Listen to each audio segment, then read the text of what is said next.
لأنه ما عندهم رأس مال زيكم. بالتمام. في كم رأس مالكم؟ مليار؟ احنا رأس مالنا مليار. لكن أغلب اللي في السوق أو كل اللي في السوق بس احنا رأس مالنا مو رايح. احنا 3 شركات في شركة واحدة. أنت مرة ما تحب تذكر اسماء. أنا ما أحب أذكر اسماء وأنت ما أدري وش فيك اليوم تبغاني أذكر اسماء. هذه رسالة من أحد المستثمرين في جدة. فارس التركي. أبو رعد. يا أخي هم قالوا ما حينافسوا الشباب في الكوفي شوبس. هم جايين ينهضوا بصناعة القهوة في السعودية كصناعة كزراعة. البن حقنا نبغى يكون بن عالمي زي الأثيوبي زي الكولومبي. يا أخي الآن أنا رحت شو اسمه ده البجيري فاتحين كوفي شوب يبيع حلا ويبيع كوفي وجلسات والقهوة الكيسين القهوة كده على الطرف كده. يا أخي غلط يا أخي غلط والله غلط. ينافسوا الشباب ويخشوا يعملوا كافيهات.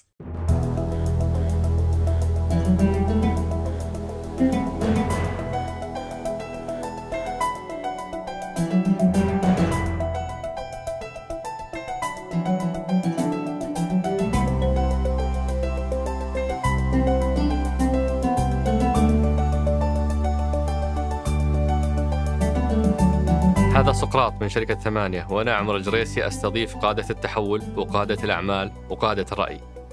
ضيف حلقتنا اليوم هو الأستاذ فهد بن سليمان نحيط رئيس مجلس إدارة الشركة السعودية للقهوة. ضيفنا كان ضمن الفريق التأسيسي الأول لفكرة تأسيس شركة مختصة بالقهوة عام 2018. حكانا عن كواليس البدايات، حكانا عن هذا القطاع بشكل عام، وش الفرص اللي موجودة فيه، وش التحديات، ليش السعودية وعن طريق صندوقها السيادي تدخل في هذا القطاع أو تستثمر فيه. تحدثنا عن نموذج عمل الشركة، وين القطاع اللي هي شغالة فيه، لأن كثير من أسئلة الأصدقاء كانت تتساءل على هوية هالشركة، وش بالضبط تسوي، هل هي تزرع ولا تحمص ولا تبيع ولا عندها فروع. فحكى لنا الضيف سلسلة القيمة، وين هم موجودين فيها وليش هم موجودين في أكثر من جزء من هذه السلسلة. ثم دخلنا إلى أهم ما تحقق في السنتين الماضية من لحظة تأسيس الشركة إلى اليوم على مستوى المزارع اللي استثمروا فيها، عدد الأشجار اللي زرعوها، الزيادة في الإنتاج اللي تحققت.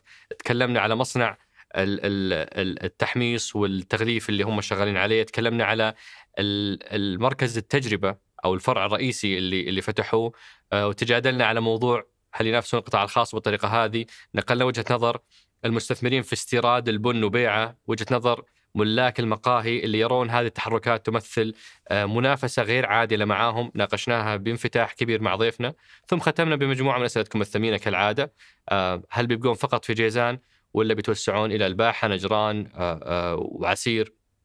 تكلمنا على موضوع منافستهم في استقطاب بعض الموظفين السعوديين في الشركات الصغيرة. تكلمنا على موضوع كبسولات القهوة، هل بنشوفها ولا لا؟ تحديات المياه في هذه الزراعة، دور الأبحاث والتطوير وبراءات الاختراع وموقعها في هذه الشركة، إلى آخر أسئلتكم الثمينة. هذه الحلقة برعاية شركة صفا. أما الآن أترككم مع الحوار. حياك الله أبو تركي، شرفتنا ونورتنا. الله يحييك وطول عمرك. متى آخر مرة ركبت خيل؟ والله من فترة طويلة يعني ما هو بشيء تقدر تقول إنه مواظب عليه، لكن من فترة طويلة جدا. متى بدأت أصل الهواية هذه؟ وين وصلت فيها؟ هل الاحتراف ولا بس تمشية؟ لا تمشية، ويمكن بعد عسى ما أطيح. متى كانت هذه وكيف؟ قديمة يعني لما كنت في أواخر الثانوي بداية الجامعة، لكن بحكم العمل والدراسة والشغل خلاص الواحد يعني ارتباطه بأعماله اليومية ما أخذ الوقت. كم قعدت فيها؟ يمكن 2 3. ما أعتقد أكثر من كذا. ودائما يا أخي أغرب معلومة بالنسبة لي بخصوص ركوب الخيل هي أنها أحيانا تستخدم كأسلوب علاجي لبعض الحالات، بعض الأشياء، بعض الأمراض، موضوع التوحد. يعني شيء مرة غريب صراحة، لأني ما جربت فما أقدر أفهم وش أثر ارتباط الإنسان بالخيل والهواية هذه. شوف، ارتباط الإنسان بالخيل يعني إحنا كسعوديين هذا جزء من موروثنا يعني قديما، لكن نقطتك موضوع استخدامها كعلاج أنا سمعت عنه، لكن ما أعرف صراحة وصعب أفتي لك في الموضوع. بس وش شعورك؟ جميل الشعور هو أقرب لارتباطك بالخيل نفسه،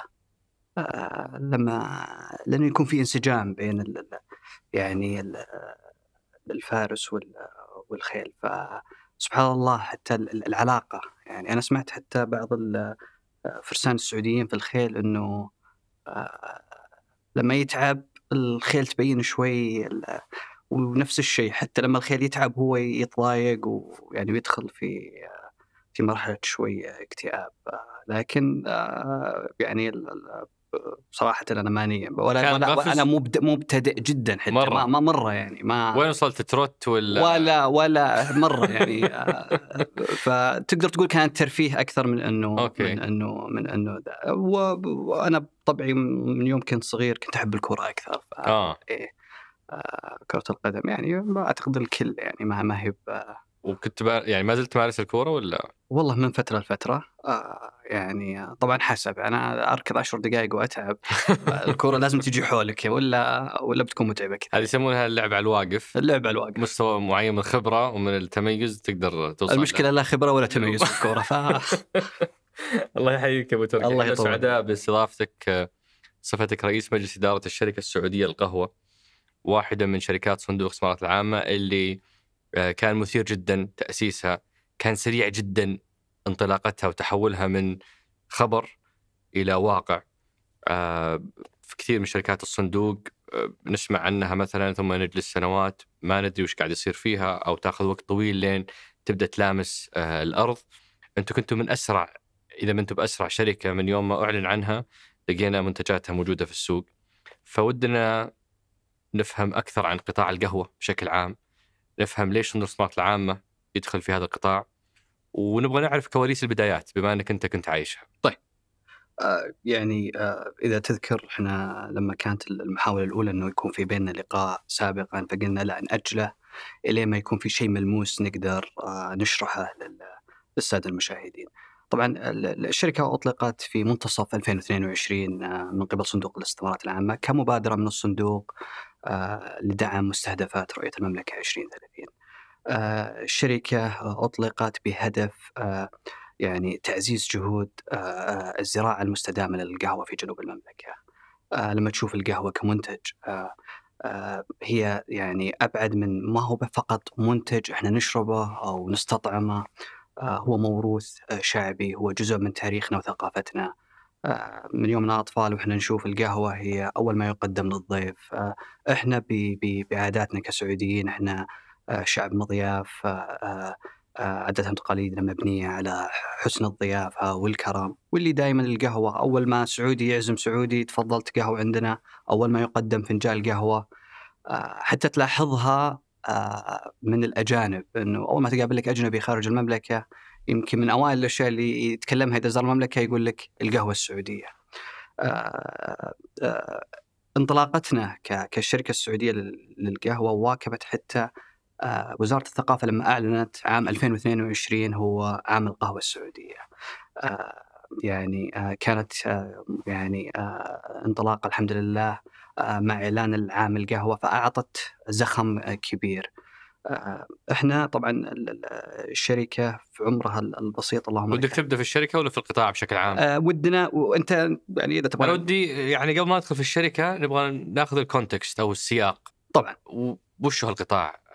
وش اهم يعني مكوناته؟ نبغى بس نفهم اكثر بعدين ندخل على ليش اسسنا شركة وش قاعد نسوي في الشركة. قطاع القهوة عالميا إذا أنت بتشوفه حجم القهوة عالميا تقريبا الإنتاج يقارب 10 مليون طن تقريبا،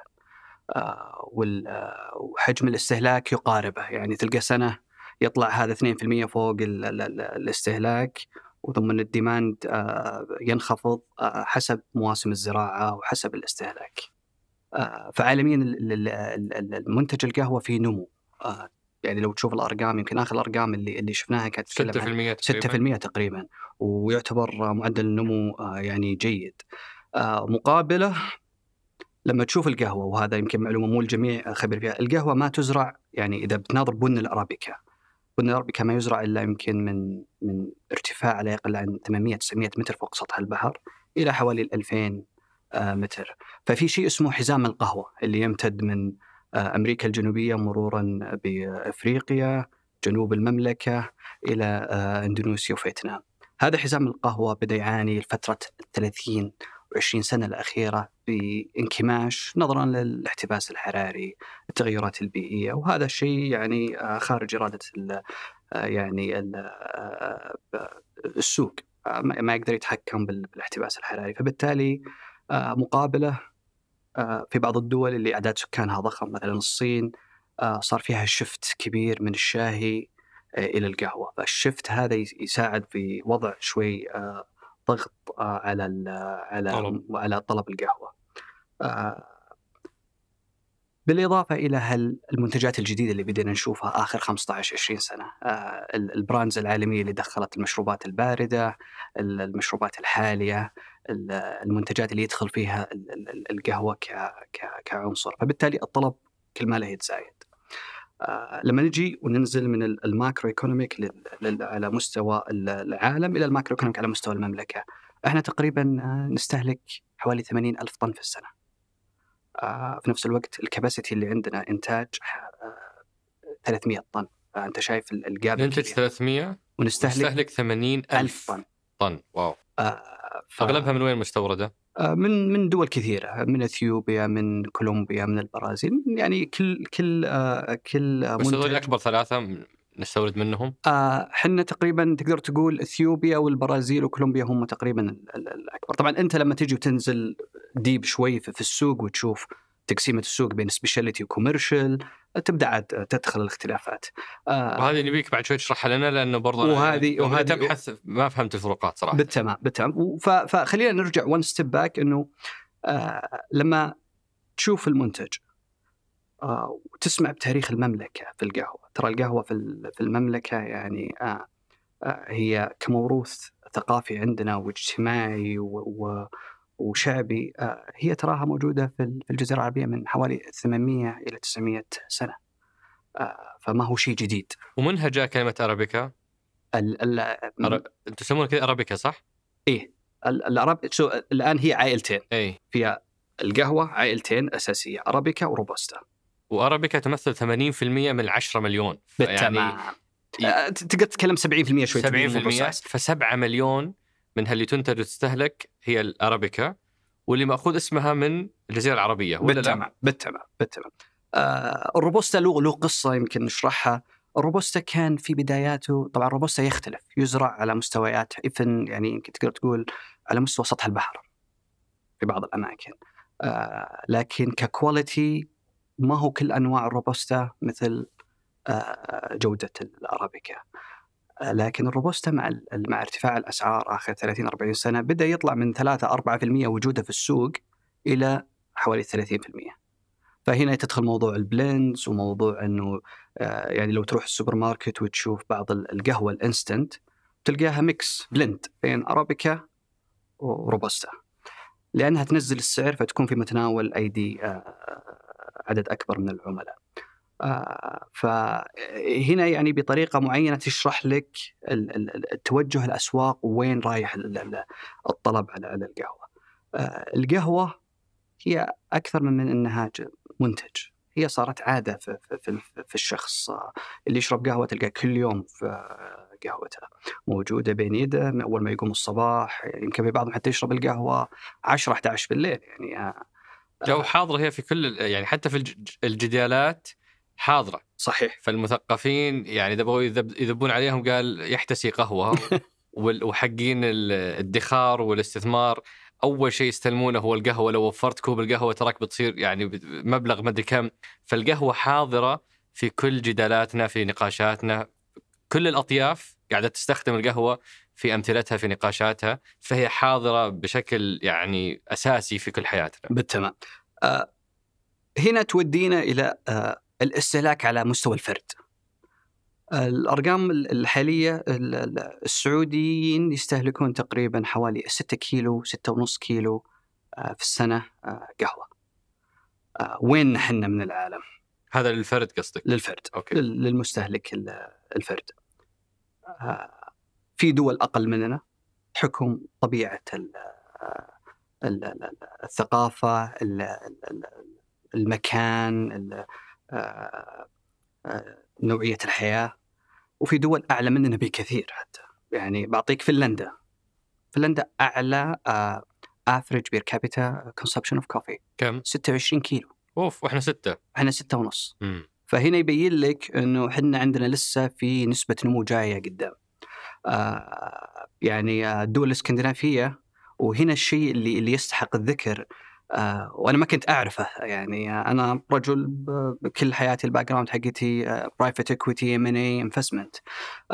القهوه يعني لي اكسبوجر عليها، لكن ما كنت داخل بالديتيلز. انه اذا بتناظر الدول المنتجه وتناظر الدول المستهلكه، بتكتشف انه الدول اعلى الدول استهلاكا بير كابيتا هي دول غير منتجه. الدول الاسكندنافيه اغلبها الانتاج تقريبا almost zero. وغريب من الدول الاسكندنافيه، وش التفسير؟ لانه توقعت القهوه حتكون مرتبطه بالناس اللي عندهم يعني workaholic لايف ستايل، او الناس اللي يشتغلون بشكل مكثف، بينما هذوليك مروقين اكثر. اعتقد يمكن يكون الاجواء، برودة الجو. حقيقة أنا ما عندي جواب على هالسؤال ليش، لكن مفاجأة ما توقعت الفنلنديين جزء من ثقافتهم إنه يشرب أقل شيء 4-5 أكواب. حتى أني قد سمعت إنه في بعض الأماكن يسووا زي البريك في الدوام في فنلندا للقهوة. الإيطاليين أتوقع برضو بيكونوا من الأعلى. الإيطاليين يعتبرون يعني من الأعلى، لكن ما في أحد ينافس الفنلنديين. إحنا طبعا لما تيجي تناظر استهلاكنا 6.5 كيلو، إحنا جزء من قهوتنا نشربها فنجان قهوة اللي هو يعتبر صغير كحجمه، فما تقدر تقارنه بكوب القهوة الكبير. فيعني يمكن يكون هذا جزء، لكن الطلب عندنا قاعد يتزايد. اللي يسمونه الانتري ايج فور درينكينج كوفي، اللي هو بداية دخول الفرد في يعني شراء القهوة كمنتج أو شربه، نزل من العشرينات آخر 30 سنة عالميا إلى 14-15. فبالتالي أنت قاعد يدخل سيجمنت جديد في الماركت. طبعا هذا يرجع للنقاش اللي تكلمنا أنا وياك تو فيه، إنه المشروبات الجديدة اللي هي حالية باردة اللي قدمتها بعض العلامات التجارية الدولية خارج المملكة. وهذا يعتبر يعني وضع السوق بشكل عام، إنه يعني اللي فهمته من كلامك بأنه في طلب متزايد نتيجة دخول شرائح جديدة، نتيجة انحسار بعض الأماكن زراعة البن، والأعمار بدأت تصير أبكر في استهلاك القهوة. هذا كله وش له علاقة بتأسيس الشركة؟ الآن لما نيجي ونشوف في المملكة تاريخ القهوة، يعني نقطة مهمة يعني بنذكرها لك هنا وللسادة المشاهدين، أنه جنوب المملكة كان مشهور بزراعة القهوة قبل 150 سنة 200 سنة. كانت منطقة جازان من المناطق اللي معروفة في الشرق الأوسط بإنتاج القهوة، لكن مع يعني اللي صار آخر 50 سنة من الحياة الحضرية، المدن بدأت تتوسع، دخول الوظائف الحكومية والقطاع الخاص، صار فيه هجرة من المزارعين الصغار أعمارهم أنهم يطلع من مزرعة أنه يشتغل في وظيفة. وشيء طبيعي، هذا ما هو بس كان عندنا في المملكة، ترى موجود في دول كثيرة. يعني حتى حاليا بديت أسمع أنه حتى كولومبيا بدأت تعاني من النقطة هذه كتحدي، بالإضافة إلى مستوى الأمطار اللي انخفض آخر 60-70 سنة. فانحسرت الزراعة هناك. يعني لما كنا نشتغل في عملية دراسة الشركة وكنا موجودين في جازان، لما تروح تشوف المزارعين تلقى يعني متوسط الأعمار مرتفع كثير. يعني تلقاه إما متقاعد، إما رجل كبير في السن، يعني مسويها كترفيه. ففقدت الحس الكبير إنها كوميرشل، يعني قطاع جاذب ومصدر دخل أساسي. بالتمام. بالإضافة إلى أنه يعني إلى قبل فترة قريبة كان في بيني واحد الإخوان الله يذكره بالخير من المزارعين، فأسولف أنا وياه، قال لي أنا لما هو كبير في السن، فهو لما كان صغير أبوه كان أحد كبار تجار القهوة في جازان. فيقول إحنا القهوة اللي بدأت تكون دخيلة علينا، بدأت تجي من برا، هي اللي برضو ساهمت إنه يصير فيه. ليش؟ لأنها أسهل وأرخص. أسهل أرخص أجود. ولا مو بشرط أنها أجود. هنا النقطة اللي فيها تحدي كبير. بعض الأحيان الناس تبحث عن كميات، يهمه أنه يكون في كميات منتجة ومستمرة في الإنتاج له. مع انحسار الأمطار بعض الأحيان. هذا في كل دول مصدرة والمنتجة للقهوة، موسم الأمطار يأثر كثير على الإنتاج. شجرة القهوة تراها يعني حتى تسمح لي أنت والسادة المشاهدين أنه يعني زملائنا في الشركة يسمونها شركة تتعامل مع شجرة دلوعة. فبالتالي أنت لازم تتعامل معها بطريقة مرة حساسة. الشركة يعني الشجرة إذا الغصن مثلا انخدش أو أنت قطفت الثمرة بطريقة ما هي بصحيحة، شوية فيه زي اللي احنا نسميها بانشمنت لك يا المزارع، أنها ما تعاملك بإنتاج، تعاقبك. فبالتمام. أتذكر والله علي شنيمر أبو جنى، هو شريك مؤسس في جبلية، واحدة من البراندات السعودية. فلما رحنا تجولنا في مزارع جيزان، فكان يورينا شلون نقطف الثمرة، وقاعد يشرح كنت بالحلال يعني تراك معقد الموضوع، خلنا اسحبها كذا. قال لا انت كذا تعدم الشجرة. صحيح. يعني حسيت انه يبالغ صراحة، بس بيحسسني الموضوع صعب، ولا طلع صادق؟ صادق. وهنا لما تروح وتشوف يعني الله يعطيهم الصحة والعافية بعض المزارعين في جازان ولا في عسير الكبار السن اللي عندهم الخبرة، شوف كيف يعتني فيها، لدرجة في بعضهم تنبهر انه يقول لك هذه الشجرة أنا زرعتها بالشهر الفلاني في السنة الفلانية. يعني يبين لك قديش هو مهتم فيها. من تطور البناء إلى أناقة التصميم ورفاهية الخدمات مع تميز الموقع، حلول سكنية مبتكرة ومستدامة مع شركة صفا للاستثمار. المزيد في وصف الحلقة.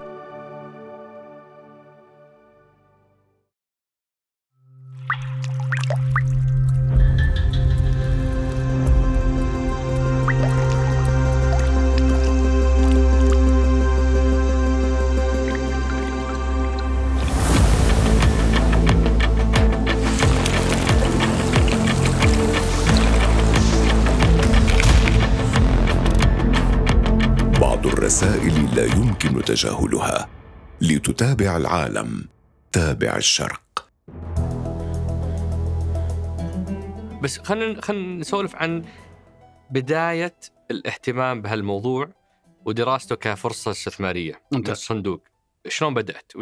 وش علاقتك فيها أنت؟ طبعا شوف يعني أنا ماني في مكان أنه أحكي نيابة عن الصندوق، لكن جس أعطيك تصور واضح. الصندوق لما يكون عنده فكرة يبغى يدرسها، يأسس شركة، تأسيس شركة جديدة أو مشروع جديد، يبدأ يدرس الموضوع عن طريق تشكيل لجنة نسميها اللجنة التأسيسية. اللجنة التأسيسية تتكون من مجموعة خبراء في قطاعات مختلفة، نشاطات مختلفة لها علاقة بشكل مباشر في المشروع نفسه. فيعني تم اختياري أنا مع مجموعة من الأخوان الزملاء ذاك الوقت. احنا لما بدينا نشتغل فيها أنا أذكر لما جاني التواصل من الصندوق كان في 2018، وبدينا نشتغل عليها اللجنة التأسيسية اللي هي الفاوندنج ستيرينج كوميتي، وكنا وقتها احنا 5 ومعنا مجموعة من الكونسلتنت ومعنا يعني البروجكت مانجمنت والفريق الاستثمار في الصندوق. يعني الصندوق كمستثمر ذكي يعطيك كل التولز ويطلب منك انك تدرس وتعطي يعني نتيجة الدراسة وبالتعاون مع فريق الاستثمار في الصندوق. فوقتها كانت في 2018 لما بدينا يعني، ومنها إلى ما تم. كيف درستوا الفرصة؟ يعني هل بتكون يعني قصة جميلة نفهم شلون تأخذون وش الأشياء اللي تأخذونها في الاعتبار لما تدرسون الفرصة؟ ممتاز. طبعا لما نجي ندرس الفرصة وقتها، أنت الصندوق ما هو مستثمر فقط بأهداف مالية بحتة. الصندوق كان الفوكس حقه في بداية تأسيس الشركة ودراسة الشركة أنه كيف إحنا بنمكن زراعة القهوة جنوب المملكة، وكيف إحنا بنساعد في نمو القطاع في المملكة. فبالتالي أنت تدرسها من عوامل مختلفة، مالية، اقتصادية، تنموية، تتأكد أنه أنت يتكل الفاليو تشين كامل في قطاع القهوة بطريقة تكون عائدها مستدام، لها التأثير والإمباكت على مستوى خلق الوظائف، تنويع الاقتصاد، دعم الصناعة. فبدينا العمل عليها. وش أول شيء سويته؟ أول يوم اجتمعنا فيه أن نحدد منهم الكونسلتنت اللي بيشتغلون معنا. إحنا ما نشتغل بالحالنا، فكنا الله يذكرهم بالخير ويمسيهم بالخير، أخونا رائد إسماعيل، واحد من أعضاء التنفيذيين في الصندوق، المهندس عبد العزيز الباطين الرئيس التنفيذي السابق النادك، وكان معنا 2 من الخبراء الأجانب، يعني جوزيف رينر، واذكر كان معنا برضو والله نسيت اسمه، واحد من الخبراء في القهوة من الهند برضو. شيبت أبو تركي اي والله 2018 يعني. فالعموم بدينا نشتغل على الموضوع في 2018، نحددنا من الكونسلتنت بدأوا يشتغلون معنا. ف يعني نقطة مهمة، الصندوق ما doesn't rush بسرعة إنه make decision invest ولا لا، ما يستعجل في ما يستعجل، لأنه أنت لازم تدرس وتتأكد وتراجع، هذا قرار استثماري، وبنفس الوقت في أهداف اقتصادية بحتة، فبالتالي أنت لازم تكون متأكد أنه كم تحتاج وإيش بتسوي فيها وإيش النتائج اللي راح تكون ظاهرة بعد عملية الاستثمار. هنا تجيك النقطة أنه يعني كانت أول شيء نبغى نشتغل عليه وقت لما اجتمعنا، أنه لازم نروح ونجلس مع المزارعين. كانت من أوائل الأكتيفيتيز اللي سوتها اللجنة أننا رحنا فعلا وجلسنا وسبنت couple of days في جازان، ورحنا من مزرعة لمزرعة. أنا أذكر واحدة من الأيام حتى أنه رجعنا بالليل كنا مرهقين جدا، طالعين من حوالي 7 الصباح إلى آخر المساء. فكنا نطلع من مزرعة لمزرعة، نقابل المزارعين، نجلس معهم ونشوف مزارعهم ونفهم تحدياتهم. وش مخرجات هذيك الجولة على المزارعين؟ إنه تفهم إيش اللي صاير في السوق. وش فهمتوا منها؟ فهمنا إنه أول شيء لاحظناه واللي كانت نقطة مهمة لنا، إنه مستوى الأعمار المزارعين الموجودين كنت أتكلم كان أغلبهم، الأغلب إذا ما خاب ظني فوق 65-70 سنة. هذا مؤشر خطير، معناته أن أنت عندك جيل بعده ممكن ما تنتهي الزراعة.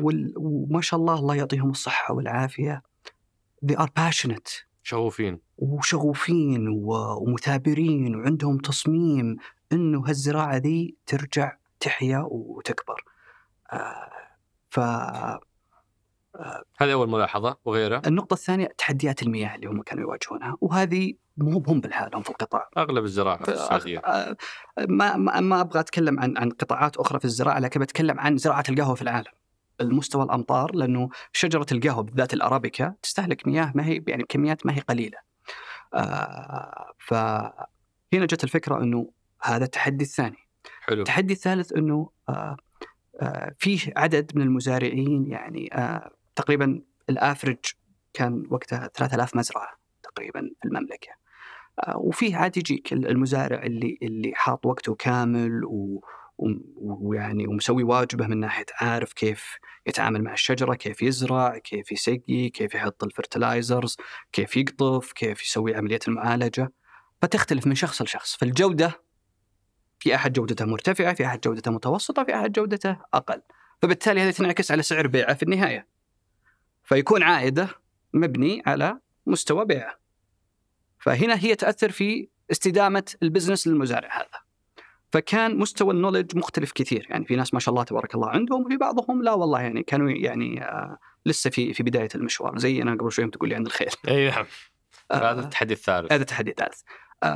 النقطة الثانية أنه كديماند وطلب، في مشكلة في القهوة عالميا اللي اسمها تريسابيليتي. أنت تعرف من وين جت القهوة يجيك أحد يقول لك والله ترى هذه القهوة أنا جايب لك إياها من المكان الفلاني. هل هو أكيد 100% جاي من المكان الفلاني، ولا هي جاية من مكان ثاني مخلوطة من كذا؟ فما كان فيه تريسابيليتي واضحة. البعض المزارعين أنه يقدر ينافس شيء جاي من برا ما ندري، يعني كان فيه للأسف وقتها بعض الناس للأسف يبيع القهوة ويقول لك أنه هذه القهوة من المكان الفلاني في المملكة، وهي لا والله جزء منها جاي من خارج المملكة. فهذا عبء إضافي في القطاع. فلما شفنا الصورة الآن عاد يجيك موضوع تكلفة الإنتاج. أنت رحت وشفت منطقة جازان، منطقة جميلة ما شاء الله، ويعني مستوى الارتفاع مرة طيب، لكن تكلفة الإنتاج فيها يختلف من منطقة لمنطقة في جازان، وهي شوية أعلى من المتوسط بحكم كمية الإنتاج. في شيء اسمه نسميه إحنا في الاقتصاد economy of scale. إذا أنت تنتج اقتصاديات الحجم. اقتصاديات الحجم. إذا أنت تنتج كمية بسيطة دائما تكلفتها أعلى من إنك تنتج كمية كبيرة وتوزع تكلفة على كمية أكبر. فهذه نقطة إضافية. فهذه كلها إحنا أخذناها في عملية الدراسة بالحسبان. والحق يقال يعني إحنا يعني قضينا وقت طويل في دراسة الموضوع يعني أخذ فترة طويلة وقت الدراسة. ومتى حددتوا وش بالضبط تبون تسوون؟ لأن أنك تستثمر في القهوة قطاع واسع. هل أنت تبغى تستثمر في الزراعة، في التحميص، في التسويق، في الريتيل أو في التجزئة؟ ممتاز. متى عرفتوا وش بالضبط مكانكم في سلسلة القيمة؟ ممتاز. إحنا لما بدينا كان الفوكس في البداية على الزراعة بالحالة.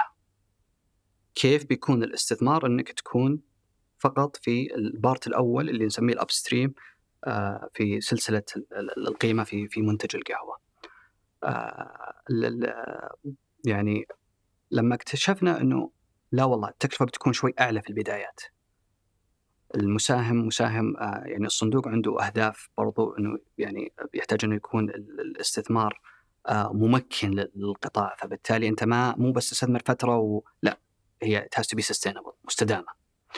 فلما درسنا الموضوع شفنا أنه أنت تحتاج أنك تتحرك تستثمر في الفاليو تشين كامل، على أساس أنه المنتج لما يطلع برضو أنت يكون عندك مصنع ومانيفاكتشرينج كابابيلتيز انها تطلع المنتجات بتغليف بكبسولات. في الأساس كان أنكم تبغون تزيدون الإنتاج، بمعنى تزيدون الزراعة. صحيح.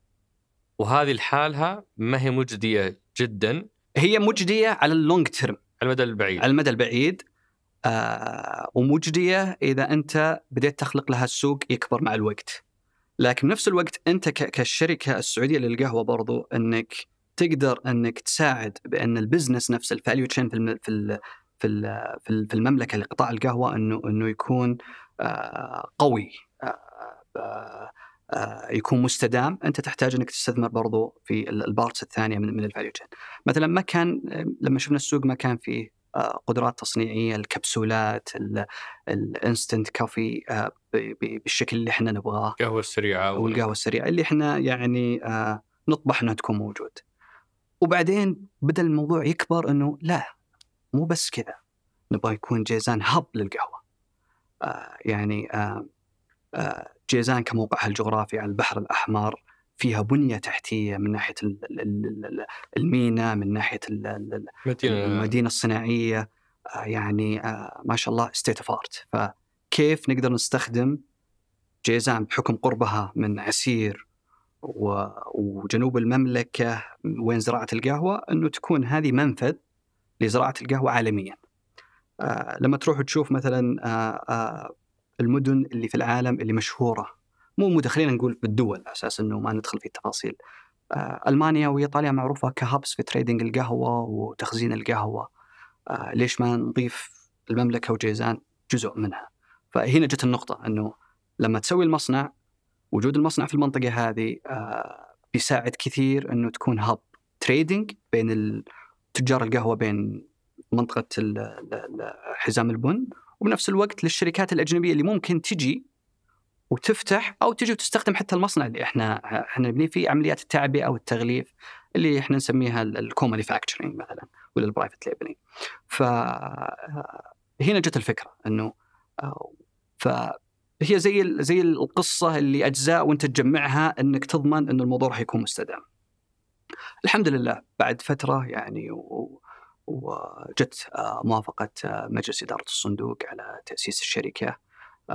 دعم كبير جاءنا من معاليه أبو فيصل ياسر رميان، الأخوان يزيد الحميد أبو عبد الرحمن، رايد إسماعيل، يعني ماجد العساف والتيم كامل، إنه بدأوا يدعمونا إنه يلا let's start let's kick off. متى رسميا جاتكم موافقة؟ إحنا تأسست الشركة في تقريبا أواخر 21.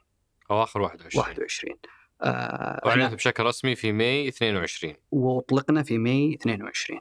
فأنتوا أخذتوا تقريبا كامل 18 وكامل 19 وكامل 20. طبعا تتكلم عن 19 ل 20 موضوع الكوفيد والكذا، لكن الصندوق مرة ثانية صندوق، وأنا ماني في مكان أتكلم نيابة عنه، لكن مستوى الديتيلز اللي احنا درسناها مع الصندوق يعني فيها تفاصيل التفاصيل.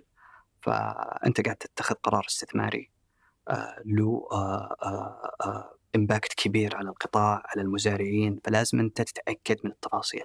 والشكل النهائي اللي قدمتوه عشان يعتمد هو أنكم شركة تشتغلون في كامل سلسلة القيمة، من الإنتاج الزراعي إلى التحميص إلى الكبسولات والتصنيع التجزئة. صحيح. بس ما جب طاري الفروع. تجيك هنا النقطة. هل هذه من زمان كانت لما جينا أضيفت؟ لا، لما جينا ندرس برضو حطينا في الحسبان أننا ما ننافس القطاع الخاص، بل نمكن القطاع الخاص. إيش القطاع الخاص يعني؟ برضو إحنا رجسنا مع الكونسولتنت، ورحنا إحنا وياهم وجلسنا مع أصحاب الكافيهات، إيش تعانون أصحاب المحامص، إيش التحديات. فهي تحديات مختلفة، كل واحد في القطاع عنده تحدي يختلف عن اللي قبله. يعني حق المزارع عنده مشكلة تحدي المياه، الإنتاج، اللي في مستوى المانيفاكتشرنج عنده تحديات إنه الكواليتي والسستينابيلتي، فيه المنتج يكون متوفر متى ما يبغاه، الكواليتي متى ما يبغاها. اللي يجيك عاد في الريتيل يجي يقول لك لا والله أنا أحتاج إنه قهوتي متى ما أطلبها بالمواصفات بالسعر، إني ما أدخل في متاهة إنه بكرة العميل يجيني يقول لي القهوة اللي شربتها عندك أمس موجودة ولا لا، أقول له لا والله متأخرة. يعني هي زي السلسلة. فأنت لازم لما تستثمر أنت تتأكد أنه الجميع في هالسلسلة هذه أنك قاعد تمكنهم. فكانت في كل الخطوة احنا نتأكد إيش المزارع والقطاع الخاص لازم احنا نمكنهم هالاستثمار هذا. You have to make the most of this investment من ناحية تمكين الاثنين هذولا. لما جينا في الريتيل قلنا إذا الريتيل احنا we don't want to compete مع البرايفت سيكتور، لكن نفس الوقت الريتيل تقصد فيه الفروع، اللي هو الفروع ما راح نفتح فروع، لكن احنا نبغى نقدم القهوة السعودية. قلنا خلونا نروح اللي يسمونها مراكز التجربة اكسبيرينس سنتر. يمكن أحد كان يشوفها خارج المملكة، بعض الدول اللي تدخل تشوف القهوة كيف تحمص وكيف تتسوى وكيف. فهنا جت الفكرة أنه إحنا نحتاج أن نسوي مجموعة بسيطة ما تتجاوز يعني عدد أقل يمكن من 20 جوا المملكة وخارج المملكة. يعني في المملكة يمكن إحنا الآن فتحنا في الحي الدبلوماسي أول المراكز التجربة اكسبيرينس سنتر، وعندنا باب في البجيري كجزء من يعني هويتنا الوطنية، وإنه الدرعية كمنطقة سياحية ودك إنه الزائر برضو زي ما نشوف تاريخ اللي احنا نفخر فيه برضو يقدر يشرب فنجان القهوة اللي برضو احنا فخورين فيه. هذه بجيها بعد ذلك أبو تركي، لأنه في ناس يمكن ما يتفقون معكم يشوفونكم تنافسونهم، بنناقشها بعد شوي. ممتاز. بس ابتداء عشان نقفل قصة التأسيس، فيوم بدأتوا أنتوا عبارة عن إيش الشكل النهائي اليوم لهذه الشركة، وش دورها وش أهدافها؟ فجت الفكرة أنه لازم نكون شركة ممكنة للزراعة، تكون زراعة مستدامة. من التحديات اللي المملكة 50 سنة اللي راحت كانت تدعم فقط. الدعم مجرد ما توقفه أو تخففه يبدأ الشخص لأنه يعني يكون في شوي زي الإدمان على الدعم، ويأثر بالشورت تيرم. يعتقد الشخص اللي يتعامل في القطاع هذا المدعوم إنه مبسوط هو، لكن أنت قاعد تضره على المدى الطويل. فجت فكرة لا، وهذه سياسة يعني المهمة، إنه لا أنت ممكن له، كيف تساعده إنه ينمو وينمو يكون مستدام، ما هو نمو أنت يعني من أي هزة بسيطة في السوق العالمي ممكن هو يتأثر. فجت هنا الفكرة أنه إحنا شركة تعزيز وتمكين جهود الزراعة المستدامة، دعم القطاع وخلق الفرص.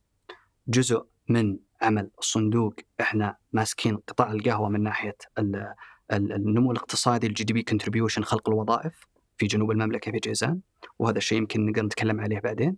والفكرة الأخيرة اللي هي كيف بكرة احنا بنفتح اكسبيرينس سنتر في باريس، في لندن، في نيويورك، how to introduce القهوة السعودية خارج المملكة، وهي جزء من تراثنا.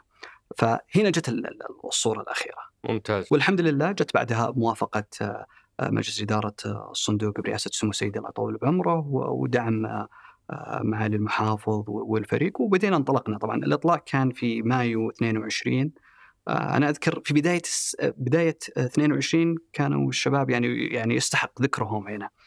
كانوا 5. يعني أول شيء كان رجل حربي الله يمسيه بالخير، منى الباعود، محمد زيني، وغسان ناصر، وأحمد حامد. كانوا 5 أشخاص هم اللي في التأسيس اللي هم يعني بيعملوا على هالفاليو تشين كامل.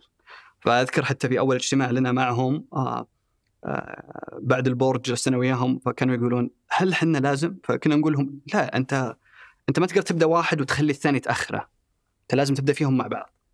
فهنا الحمد لله بدأت الانطلاقة، وهم يعني بأمانة لله يعني كانوا جزء كبير من اللي وصلنا له يعني بتوفيق رب العالمين، دعم الصندوق وهالفريق اللي احنا يستاهلون، الله يعطيهم العافية. ايوه.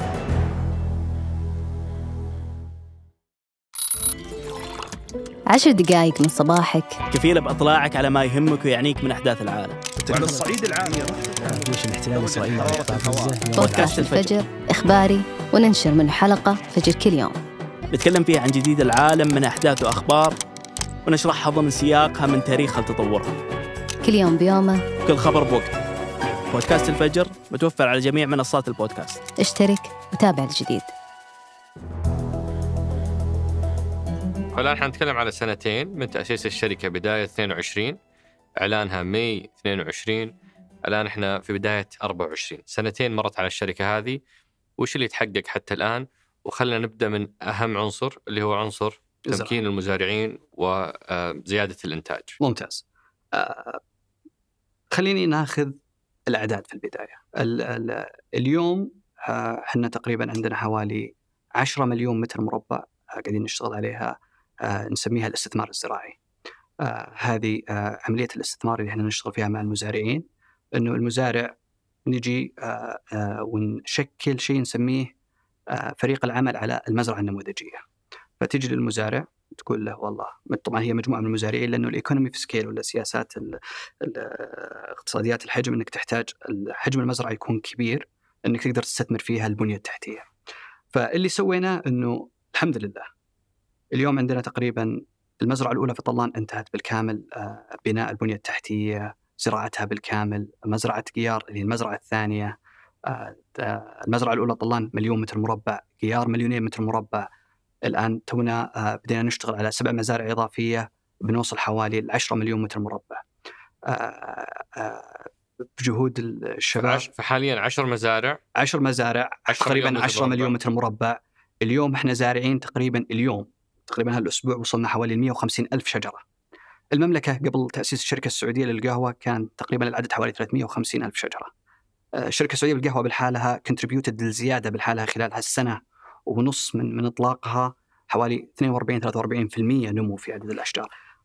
سنة 2024 بإذن الله بنضيف 500,000 شجرة إضافية، فبالتالي بنكسر حاجز 1,000,000 شجرة في 24 وطريقنا إلى 5 مليون شجرة على إن شاء الله 2030. هنا في قصة حلوة صراحة للمزارع اللي قابلته لما حضرت معاكم افتتاح جازين. إيش اسمه هو؟ أبو طلال. الله يمسيه بالخير. سولف لي على موضوع تجربته معاكم، ودي ناخذه كحالة وتشرح لي بالضبط وش اللي صار، كم كان في شجرة في مزرعته، وش طبيعة علاقتكم معه وتعاقدكم معه اليوم، وش وضع المزرعة؟ طبعا جزء من التمكين اللي احنا نشتغل فيه انه احنا نحتاج مساحات واسعه من لانك لما تجي تبني البنيه التحتيه ما تقدر تبنيها على مساحات صغيره، تحتاج مساحات واسعه. فكانوا هم في مزرعه طلان يعني طبعا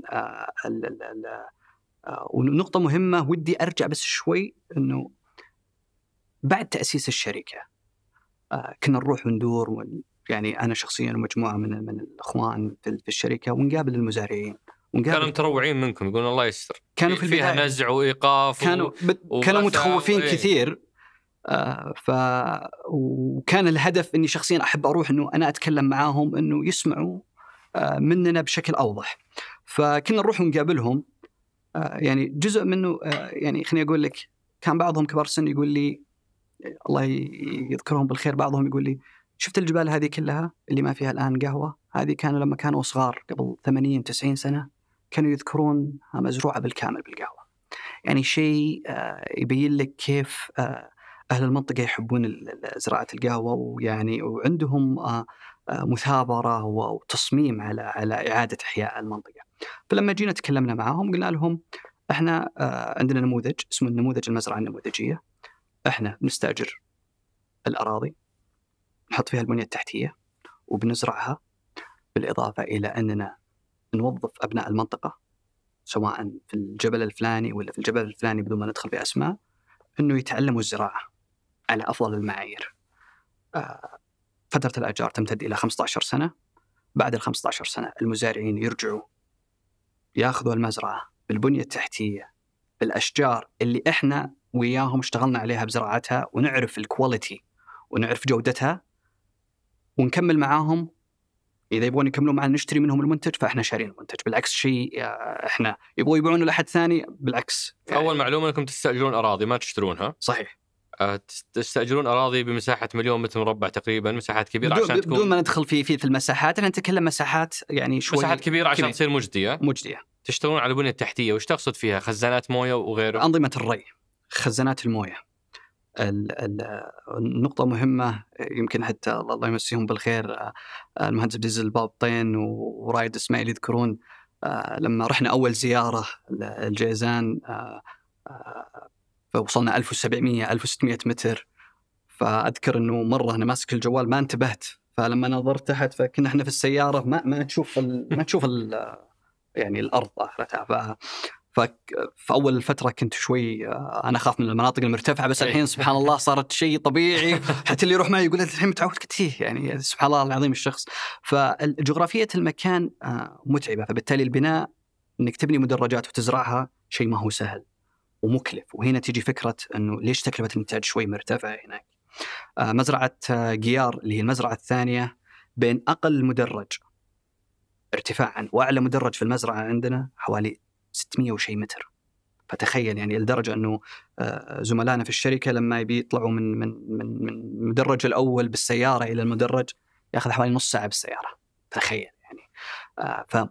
فيها جهد كبير. فنجي احنا برضو في ترميم المدرجات. هذا جزء من البنية التحتية طبعا. وموضوع الوظائف أننا نشوف من اللي عنده القدرة. يعني مزرعة أبو طلال كم فيها من وظيفة الآن؟ في مزرعة طلان هي ما هي بس لأبو طلال، هي المجموعة من المزارعين. أبو طلال واحد منهم.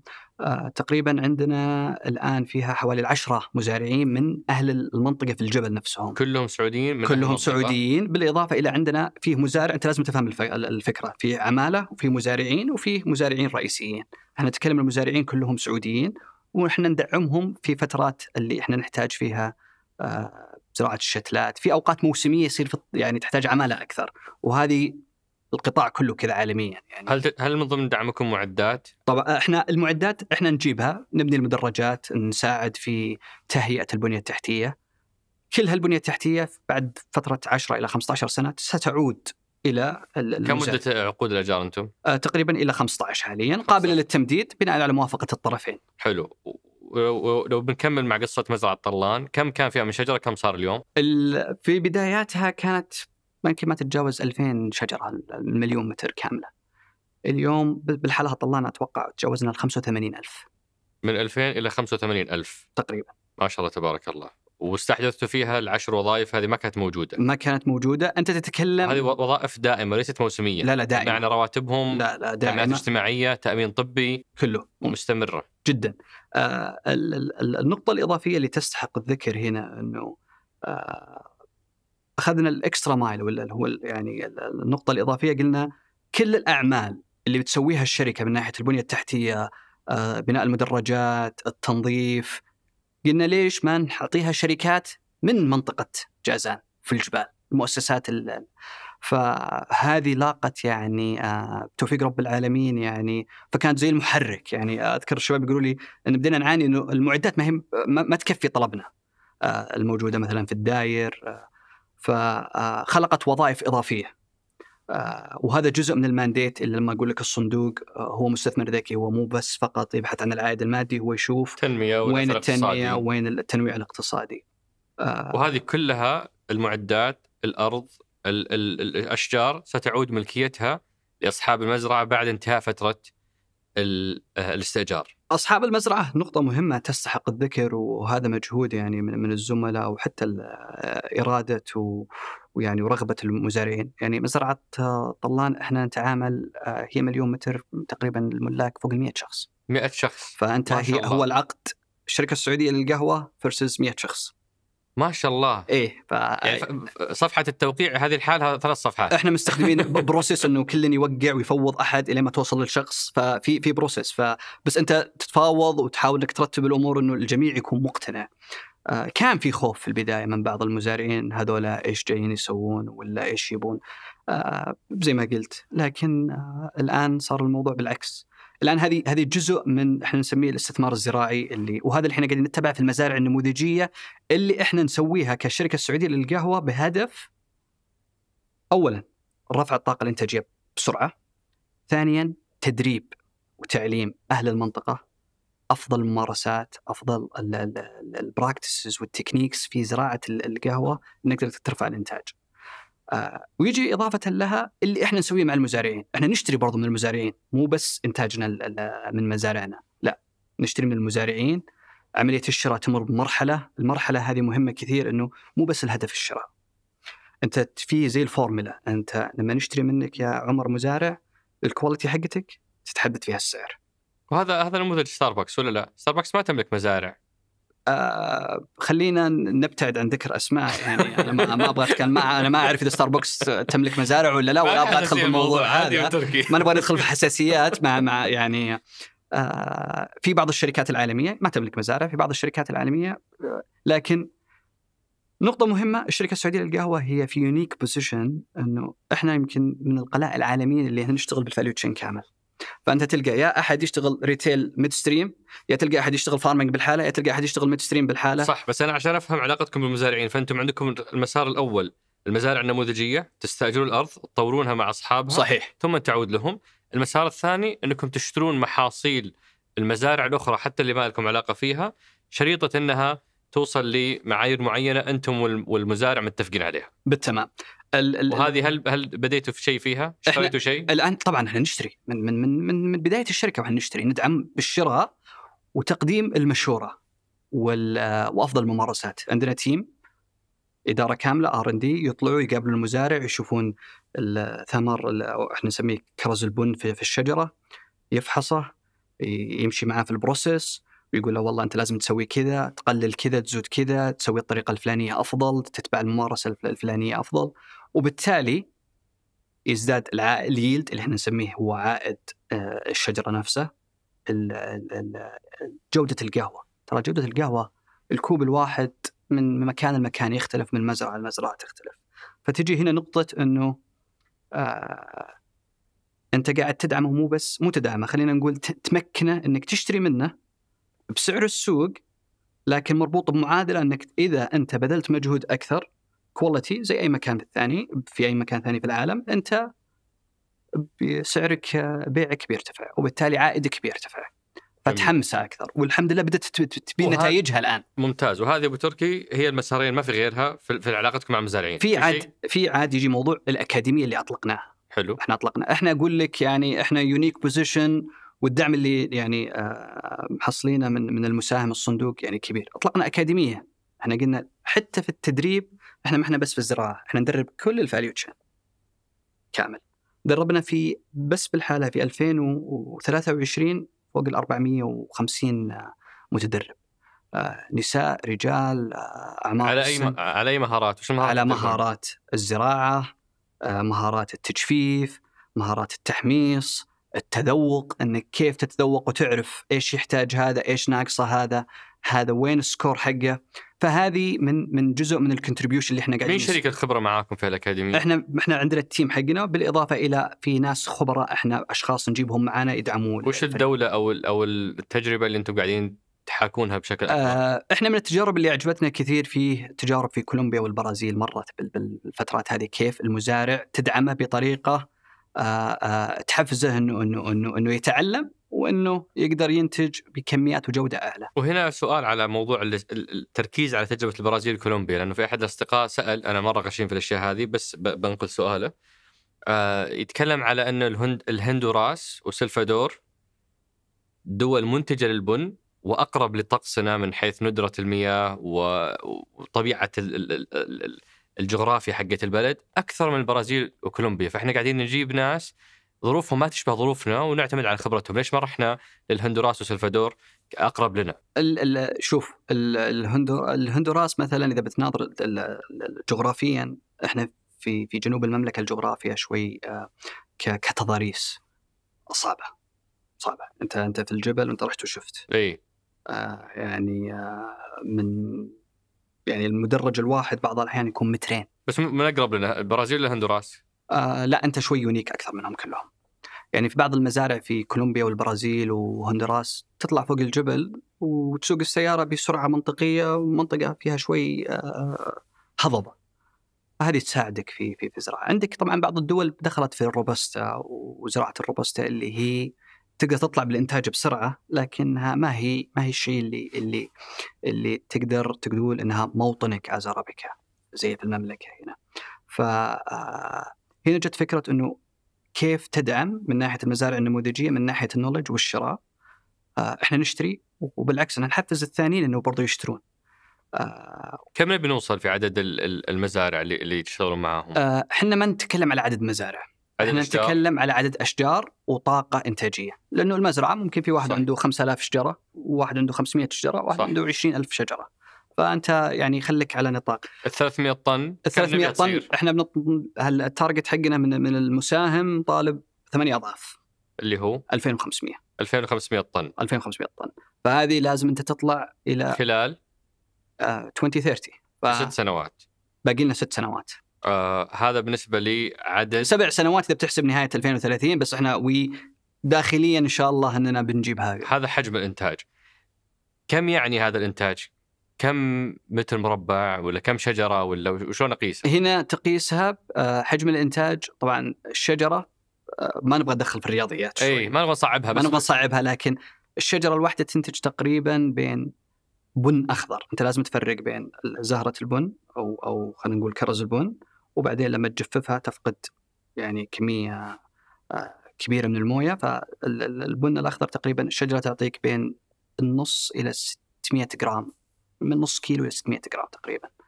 فبالتالي أنت تحتاج 5 مليون شجرة.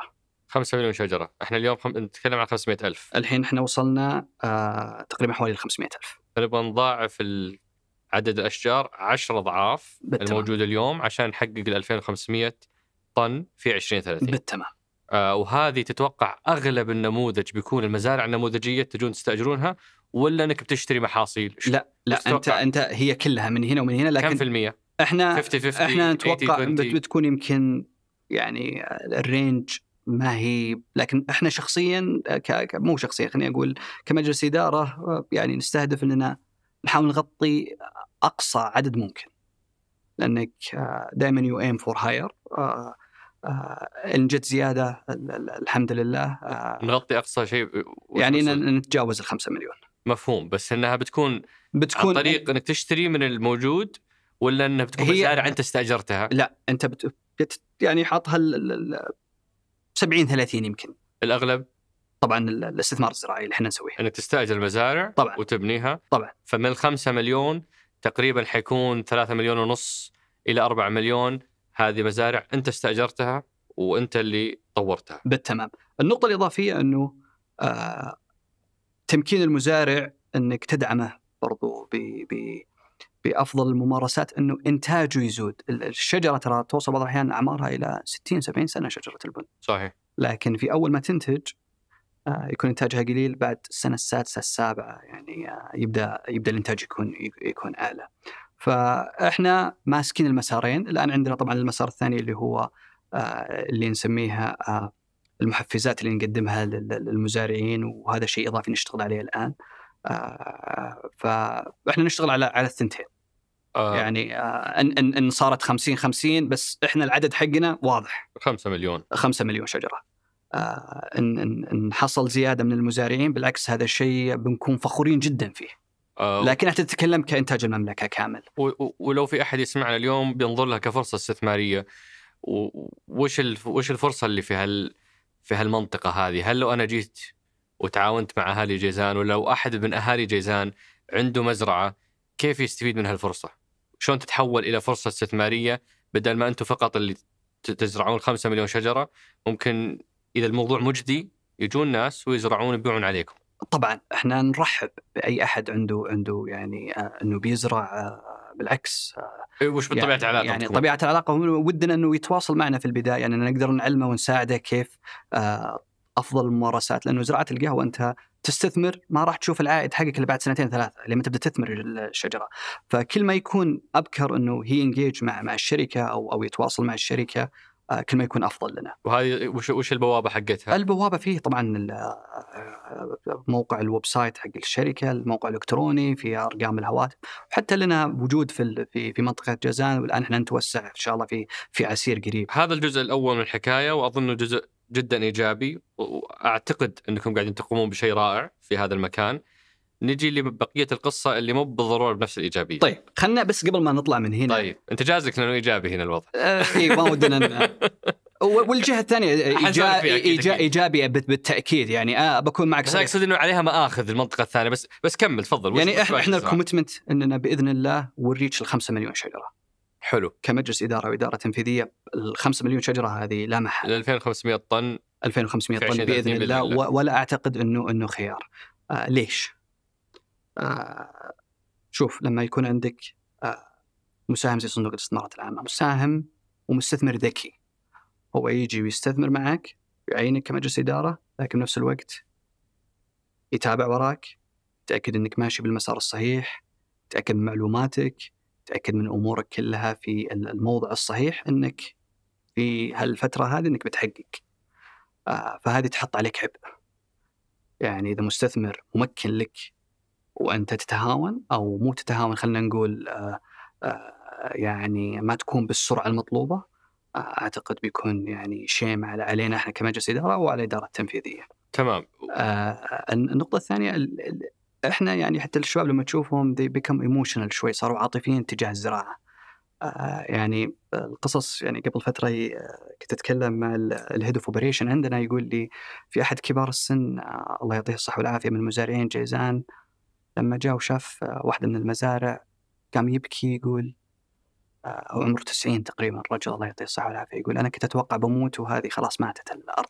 كيف إنه الشركة السعودية للقهوة بدأت تساهم بإعادة إحيائها.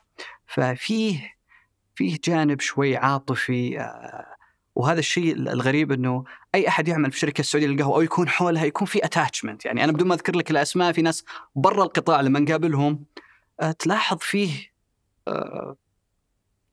شوي كونكشن مع وأظن هذا الجزء فيه قصة جدا جميلة، والنموذج اللي اخترتوه صراحة نموذج جدا تنموي، لأنك أنت قاعد تمكن مزارعين، قاعد تعطيهم أدوات، وقاعد تترك لهم إرث يكملون فيه المسيرة لما ترجع لهم هذه الأصول وملكيتهم. فإلى هنا القصة ممتازة. الإشكال يبدأ فيما بعد هذه المرحلة. أنتوا دخلتوا في موضوع تسويق البن، ودخلتوا في موضوع الفروع أو مراكز اللي يسمونها أنتم مراكز التجربة. أول شيء قل لي لو سمحت وش اللي تحقق فيها، وبعدين بقول لك وش تحفظات الناس ونناقشها سوا. ممتاز. الحمد لله بالعمر الصغير اللي سويناه احنا والدعم اللي قاعدين يعني نحصله من الصندوق، من ناحية امدادنا بالمعلومات بالنولج والاكسبيرينس. يعني المزارع الحمد لله اليوم تقريبا تقدر تقول احنا عندنا أكبر مزارع في المملكة، مساحات أراضي شاسعة الآن احنا نشتغل عليها، عدد أشجار يعني ما هو كلام، أنت تقدر تروح تشوفه بعينك. أعلى أنظمة الري، الخزانات، المياه، البنية التحتية، في منطقة تعتبر شوي جغرافيا صعبة. فلما تيجي وتناظر، طيب هذا في الأبستريم، إيش سوينا في الميدستريم؟ اليوم احنا عندنا مصنع لتحميص وتغليف القهوة على أعلى المعايير تحت البناء. نتوقع إن شاء الله نهاية السنة هذه بيفتتح بإذن الله. هذا بيخدم كل من يعمل في القطاع، سواء المزارع ما يبغى يعني مثلا يقول ما أبغى أبيعك يا عمر، أبغى أنا بنفسي أطلع بالباكجينج حقي، بيجيب قهوته البن حقه الأخضر وناخذه إحنا، وبناء على متطلباته وش يبغى هو والمواصفات الباكجينج بنسوي له إياه مقابل سعر محدد نتفق احنا وياه عليه كعملية تجارية تمكنه هو وقربك منه، ما يحتاج يطلع من فهذا مصنع بيفتتح نهاية السنة هذه بإذن الله في جيزان بإذن الله. يقدم خدمات التجفيف وبالنسبة للتحميص والباكجينج بإذن الله. ممتاز. طبعا كم وظيفة ممكن يخلق هذا؟ يعني احنا نتكلم يعني إذا ما خانتني الذاكرة بين 100 إلى 150 وظيفة، بالإضافة إلى أنه قربك من الهب ما هو بس بيخدم المزارعين، بيخدم الشركات الأجنبية اللي بتشتري من دول خارجية، أثيوبيا، أماكن ثانية في أفريقيا. بنكون حنا نقدر نساعد أنه نسوي له التحميص، نسوي له الباكجينج، نرتب له المنتج النهائي، وكان شبت on behalf of him إلى أي كاستمر يبغاه. وهذا موجود في أماكن ثانية في دول العالم. وش في غيره في الميد ستريم؟ في الميد ستريم إحنا مينلي على المصنع نتكلم، وهذا المصنع طاقته ترى مو صغيرة، يعني إحنا نستهدف أنه يكون حوالي 27,000 طن من البن الأخضر. هذا بيكون يمكن أكبر يعني مصنع في الشرق الأوسط إذا ما خانتني الذاكرة. فهذا في الميد ستريم. فأنت يو انيبل الميد ستريم إنه حتى عمر عنده كافيه ويستورد قهوة خضراء بس ما يبغى يسوي التحميص ولا يبغى يسوي وي كان هيلب يو في الشيء هذا بمصنع بأعلى المعايير من ناحية السستينابيليتي ESG. أنتوا تستوردون برضو بن أخضر وتسووا له تحميص؟ صحيح.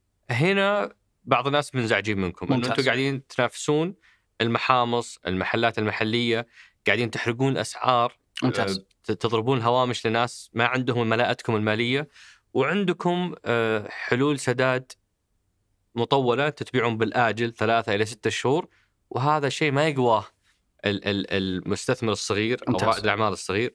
فهنا في انزعاج من الدور اللي قاعدين تسوونه، خصوصا انه قيمته الاقتصادية صفر. أنت قاعد تستورد بن من برا وتبيعه على الناس اللي جوا، فوين القيمة الاقتصادية من اللي قاعد تسويه؟ طيب لما تسمع الكلام هذا يعني ويحتاج بشكل كبير أننا نتكلم عنه ونشرح للناس اللي عندهم الكونسيرنز هذا. أول شيء القهوة هي ما هي بس كمية، هي كواليتي. 80% من السوق العالمي هو بلندز، تخلط، تأخذ القهوة من المكان الفلاني وتطعمه بالقهوة من المكان الفلاني إلى ما يوصل مستوى معين من الطعام والجودة، وبالتالي يتحقق السعر اللي أنت تبغاه، سواء أنت تبغى ترفع السعر ولا تنزل السعر.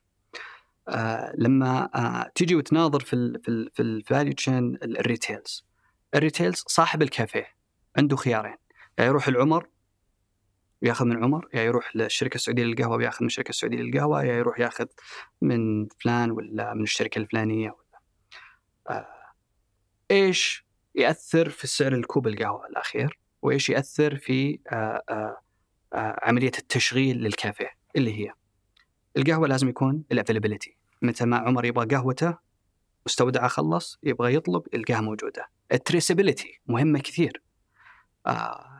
احنا وينشور تريسابيليتي انه لما نشتري احنا نشتري افضل الانواع على حسب الكاتيجوري، وان ناكد انه هذه جايه من المكان الفلاني، احنا متاكدين منه از سعودي كافي كومباني، الشركه السعوديه للقهوه. فانت النقطه الثالثه السعر. احنا لما نشتري بكميات كبيره فيها ايكونومي في سكيل اللي هي اقتصاديات الحجم، فنقدر اننا نوفر منتج سعره اقل.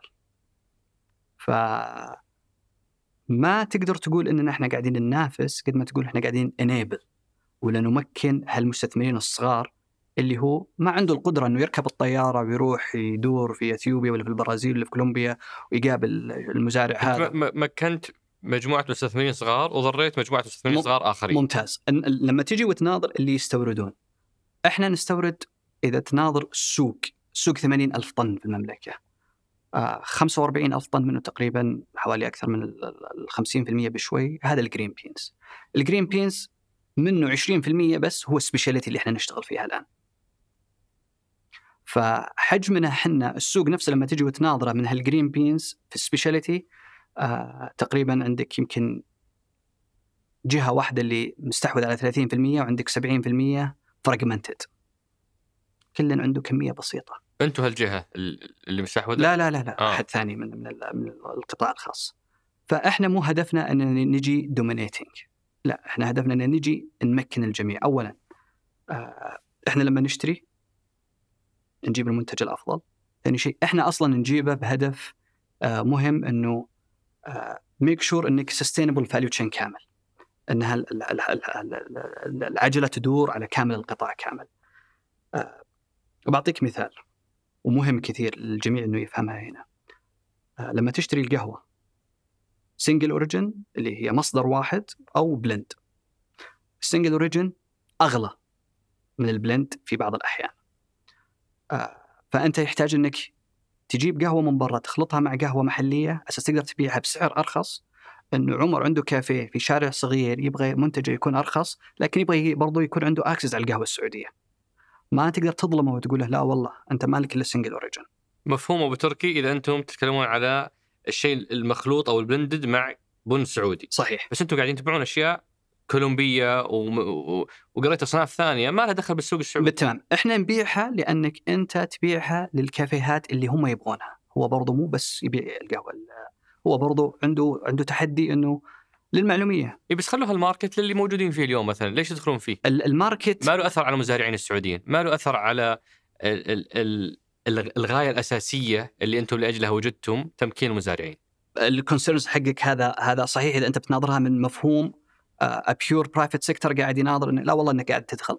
احنا ما احنا قاعدين ندخل بهدف اننا بناخذ حجم كبير من السوق. احنا داخلين على اساس ويست السين من ناحيه كواليتي.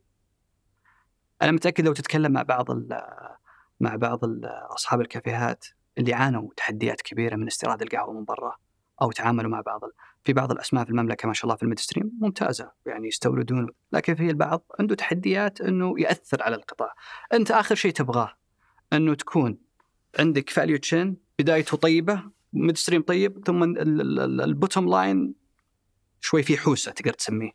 فاحنا مو هدفنا ان نجي انا عارف انه مو بهدفكم، بس السلوك يؤدي الى ذلك. لا يعني قصدي عفوا ابو تركي، لما انت تستورد هذه الاشياء وتبيعها بالاجل ولان عندك كميات فانت تقدر تبيعها بسعر اقل، انت بشكل غير مباشر ضريت كل اللي في السوق. الكواليتي قصه مختلفه، انت تقدر تتفق مع وزاره الزراعه على معايير في الاستيراد، على اشتراطات معينه، بدون ما تحتاج انك انت تدخل وتشتري بنفسك وتبيع في السوق، لانه هذه منطقه اليوم في ناس قاعدين يترزقون منها، ودخولك لها ما يخدم الهدف الأساسي بل يضر هذه الشريحة. طيب خلني النقطة اللي أنت قلتها، البيع بالآجل. البيع بالآجل بيساعد إنه الماركت يكبر، هذا أول شيء. أنت ما أنت بداخل بشيء قاعد تنافس فيه القطاع جايب شيء extraordinary. بالعكس ليش ما يبيع الجميع بالآجل؟ ليش لا؟ هذا لأنه ما عندهم رأس مال زيكم. بالتمام. في أي رأس مالكم مليار؟ إحنا رأس مالنا مليار. لكن أغلب اللي في السوق أو كل اللي في السوق. بس إحنا رأس مالنا مو رايح. إحنا 3 شركات في شركة واحدة. احنا عندنا الزراعه وهي تعتبر، عندنا الميد ستريم، عندنا الداون ستريم. يعني اذا انت بتناظر بس بالبوتوم لاين، فالهدف من الاستيراد على كميات بسيطه جدا. يعني ترى حتى اللي قلت لك عنه اللي عنده 30%، احنا يمكن استيرادنا في 23 ما يجي ولا عشر اللي هو يسويه. بس انه يلخبط السوق بتركي. يعني انت لو بس واحد يبيع بسعر معين حتى لو كميته 10%، هذا حاصلك السوق. طيب هي بروز اند كونز، خليني اعطيك اياها. وش البنفيتس اللي صارت للقطاع نفسه؟ انه اصحاب الكافيهات صار عندهم شوي مصدر موثوق وارخص. بالتمام.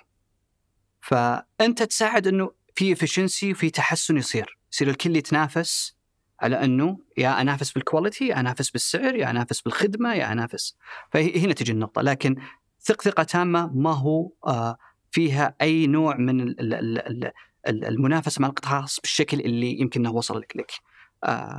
فتقدر تقول برضو في الزراعه ممكن يجي احد ويقول والله في فلان يقدر يزرع وانت جيت وزرعت، بس الطلب 80,000. لا في فرق. الزراعه لانها عمليه مي بمره مجديه، ولانها تتطلب استثمار ضخم ويبغى لها نفس طويل، بالعكس مشكورين، وهذا مكانكم الصحيح اللي غيركم مو بقادر يعبيه.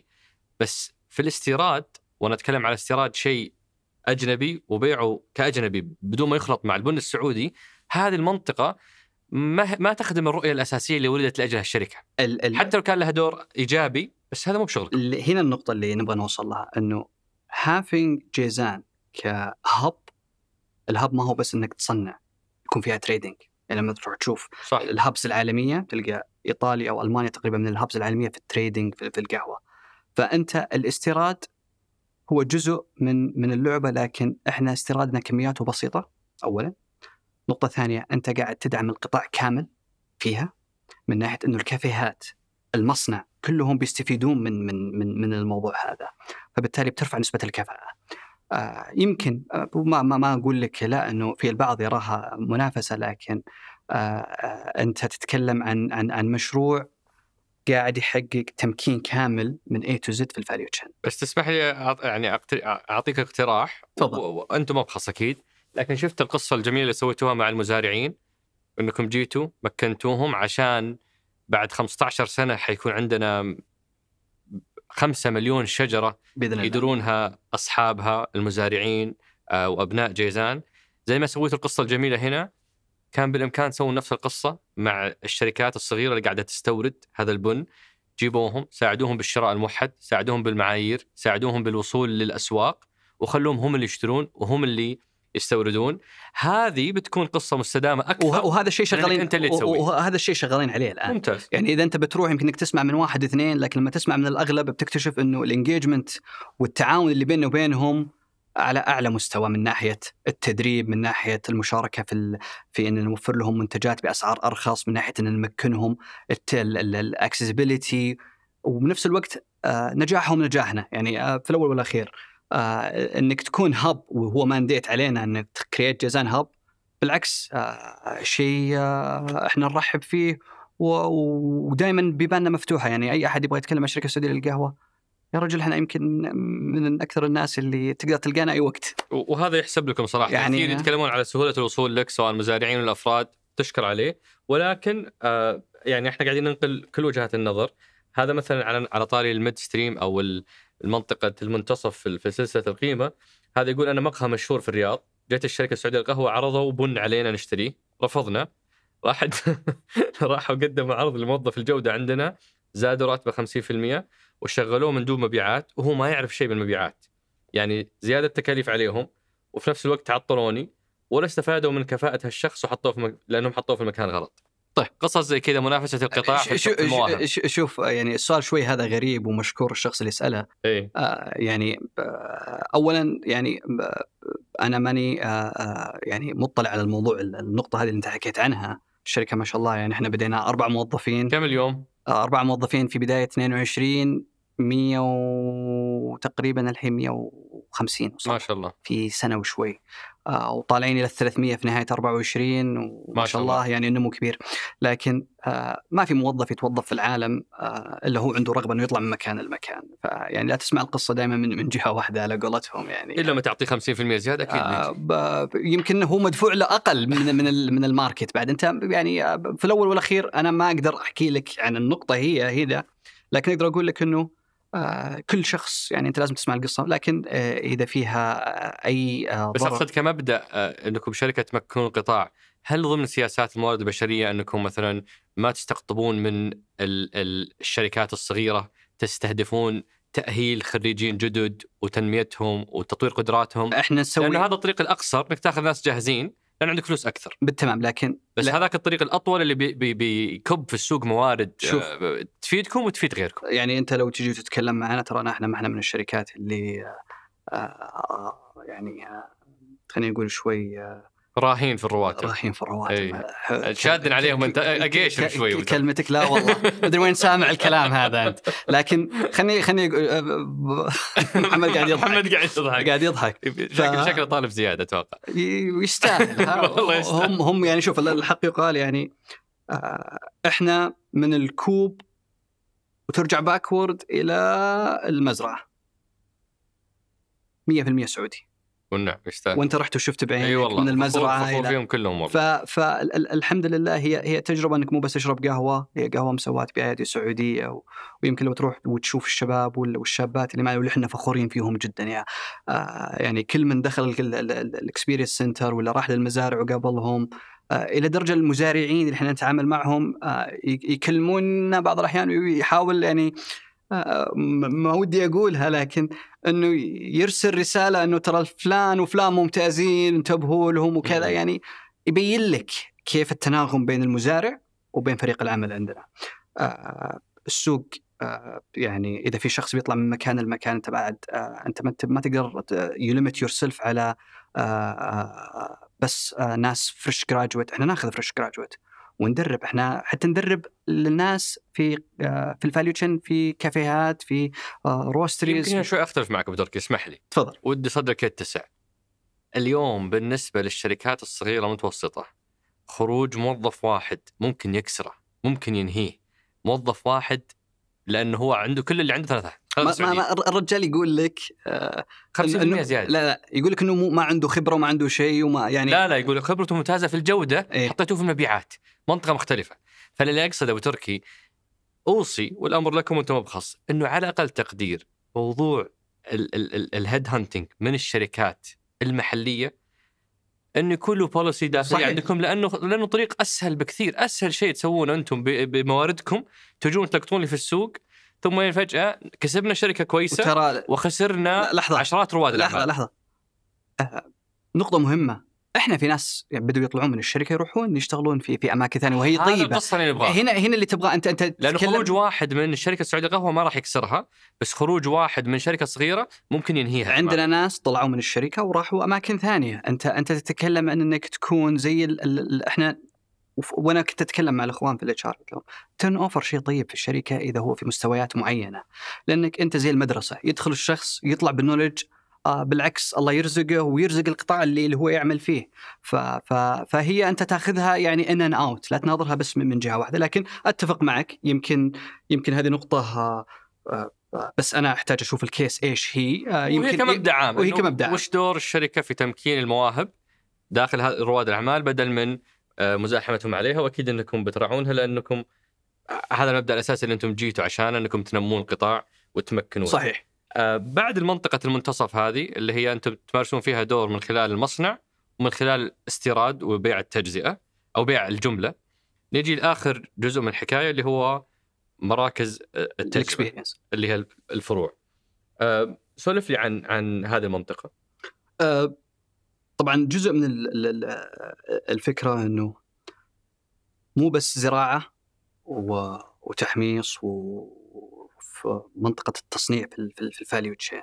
أنت تحتاج برضو كيف تسوق القهوة، كيف القهوة السعودية تكون موجودة في أماكن مختلفة من العالم. كيف عمر لما يجلس مع شخص في أوروبا ولا في أمريكا يكون في خيار قهوة من الدولة الفلانية بدون ذكر اسماء، أو من المكان الفلاني ولا من المكان الفلاني، تكون القهوة السعودية واحدة من الخيارات اللي تكون متوفرة. هذه احنا بدينا فيها عن طريق الاكسبيرينس سنتر. الاكسبيرينس سنتر احنا مسوينه بهدف انه يكريت الاكسبوجر. عمر يدخل يشوف المزارع ويشوف القهوة ويشوف الكلتشر اللي في منطقة جنوب المملكة، ومنها خلاص تبدأ روزينيت عنده. يعني حتى بالأرقام في البدايات في الأجيال يعني الفئات العمرية الصغيرة في كثير ما كانوا يعرفون إنه في قهوة في المملكة أصلا. الناس تعرف كولومبيا، برازيل، أثيوبيا بس خلاص. يعني ما كانوا يدرون، يعني لدرجة في ناس كانوا يدخلون عندنا في الإكسبيرينس سنتر ويتفاجأ يعني إنه في قهوة في جنوب المملكة. فهنا تيجي نقطة أهمية إنك حتى الفاليوشن you have to make sure إنك قاعد تسوي ماركتينج. إحنا على مستوى الشركة السعودية للقهوة وعندك جاهزين كبراند.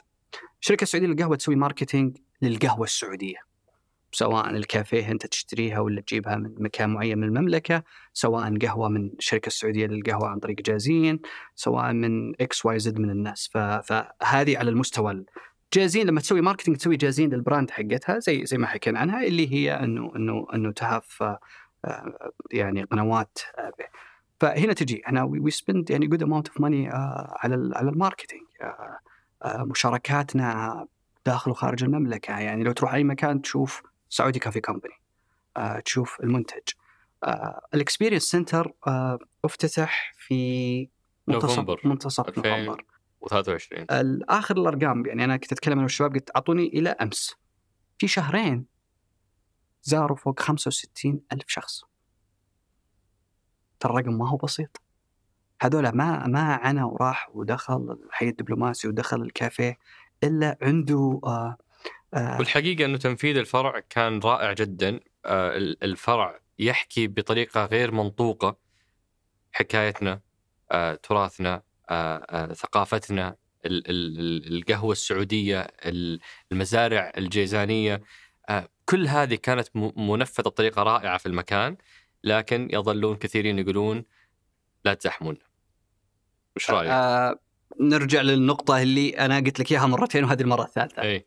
أنت قاعد تسوي إكسبيرينس سنتر، اللي بيزاحم ما راح يزاحم بإكسبيرينس سنتر، راح يفتح له 60-70 فرع عشان يقدر يكون ميك سنس إنك كوميرشلي فايبل. مستحيل تلقى واحد بيزاحم بإكسبيرينس سنتر. كم عدد الكافيهات في الرياض؟ العدد ضخم، يعني في كل شارع بتلقى في عدد كبير. فإنك تجي وتقول أنت قاعد تزاحمني بإكسبيرينس سنتر وفي مكان أنت رحت بنفسك وشفته، لوكيشن، كتكلفة، يعني تواجد، فار كثير. كم فرع بيكون في الرياض؟ يعني إحنا ما أتوقع أن نتجاوز 2 إكسبيرينس سنتر 3 إكسبيرينس بالكثير في الرياض. يعني إحنا يمكن نستهدف واحد إن شاء الله الفترة الجاية في إكسبيرينس سنتر في المنطقة الغربية في جدة، وواحد في الدمام، وبعدين نطلع دبي، باريس، لندن، نيويورك إن شاء الله. طيب بس أنك بما أنك قلت تفتحون فرع في جدة، هذه رسالة من أحد المستثمرين في جدة، فارس التركي، أبو رعد. يا أخي هم قالوا ما حينافسوا الشباب في الكوفي شوبس، هم جايين ينهضوا بصناعة القهوة في السعودية كصناعة كزراعة. البن حقنا نبغى يكون بن عالمي زي الأثيوبي زي الكولومبي. يا أخي الآن أنا رحت شو اسمه ده البجيري، فاتحين كوفي شوب يبيع حلا ويبيع كوفي وجلسات، والقهوة الكيسين القهوة كده على الطرف كده. يا أخي غلط، يا أخي غلط، والله غلط ينافسوا الشباب ويخشوا يعملوا كافيهات. هم يعملوا ميجا ستور تبيع قهوة بس، ما يبيعوا حلا. يا أخي اللي يبيع حلا ويبيع شوكولاتة ويبيع لي جلسات والناس يجي تجلسوا وتروق، هذا كوفي شوب، هذا غير التوجه اللي هم نازلين عشانه. ليش كده؟ هذا سؤال منطقي ويعني لازم يجاوب عليه بصراحة، ولا يقفل المحل ده الصغير. إيه كان صغير لكن أنا ما كان معايا. يا أخي كان الشباب أولى إنهم يفتحوا هذا المكان بدل هو. طيب هو ما يدري يكون الفرع الجاي في جدة، فالآن نبشر إنه الفرع الجاي في جدة. يعني الأخ الكريم الكونسيرنز حقه، إحنا ما إحنا جايين ننافس. لو ننافس ما راح نسوي لنا إكسبيرينس سنتر ونحط 500 متر ولا 600 متر. لو بننافس نافسنا. أنت الآن تجي وتقول أنتوا عندكم قدرة مادية. اللي بينافس ما راح ينافس بإكسبيرينس سنتر، اللي بينافس تشين كاملة من الفروع. وهذا الشيء إحنا يعني أكد لك وأجزم لك الصندوق أصلاً ما راح يسمح لنا حتى لو بغينا أن ننافس القطاع الخاص. ثقة تامة. يعني بعض الناس يكون ايموشنال شوي، يعني أصلاً it doesn't make sense. يعني أدنى مستثمر صغير يقدر يفتح له 3 فروع، فرعين على طول، وأنت عارف الشيء هذا.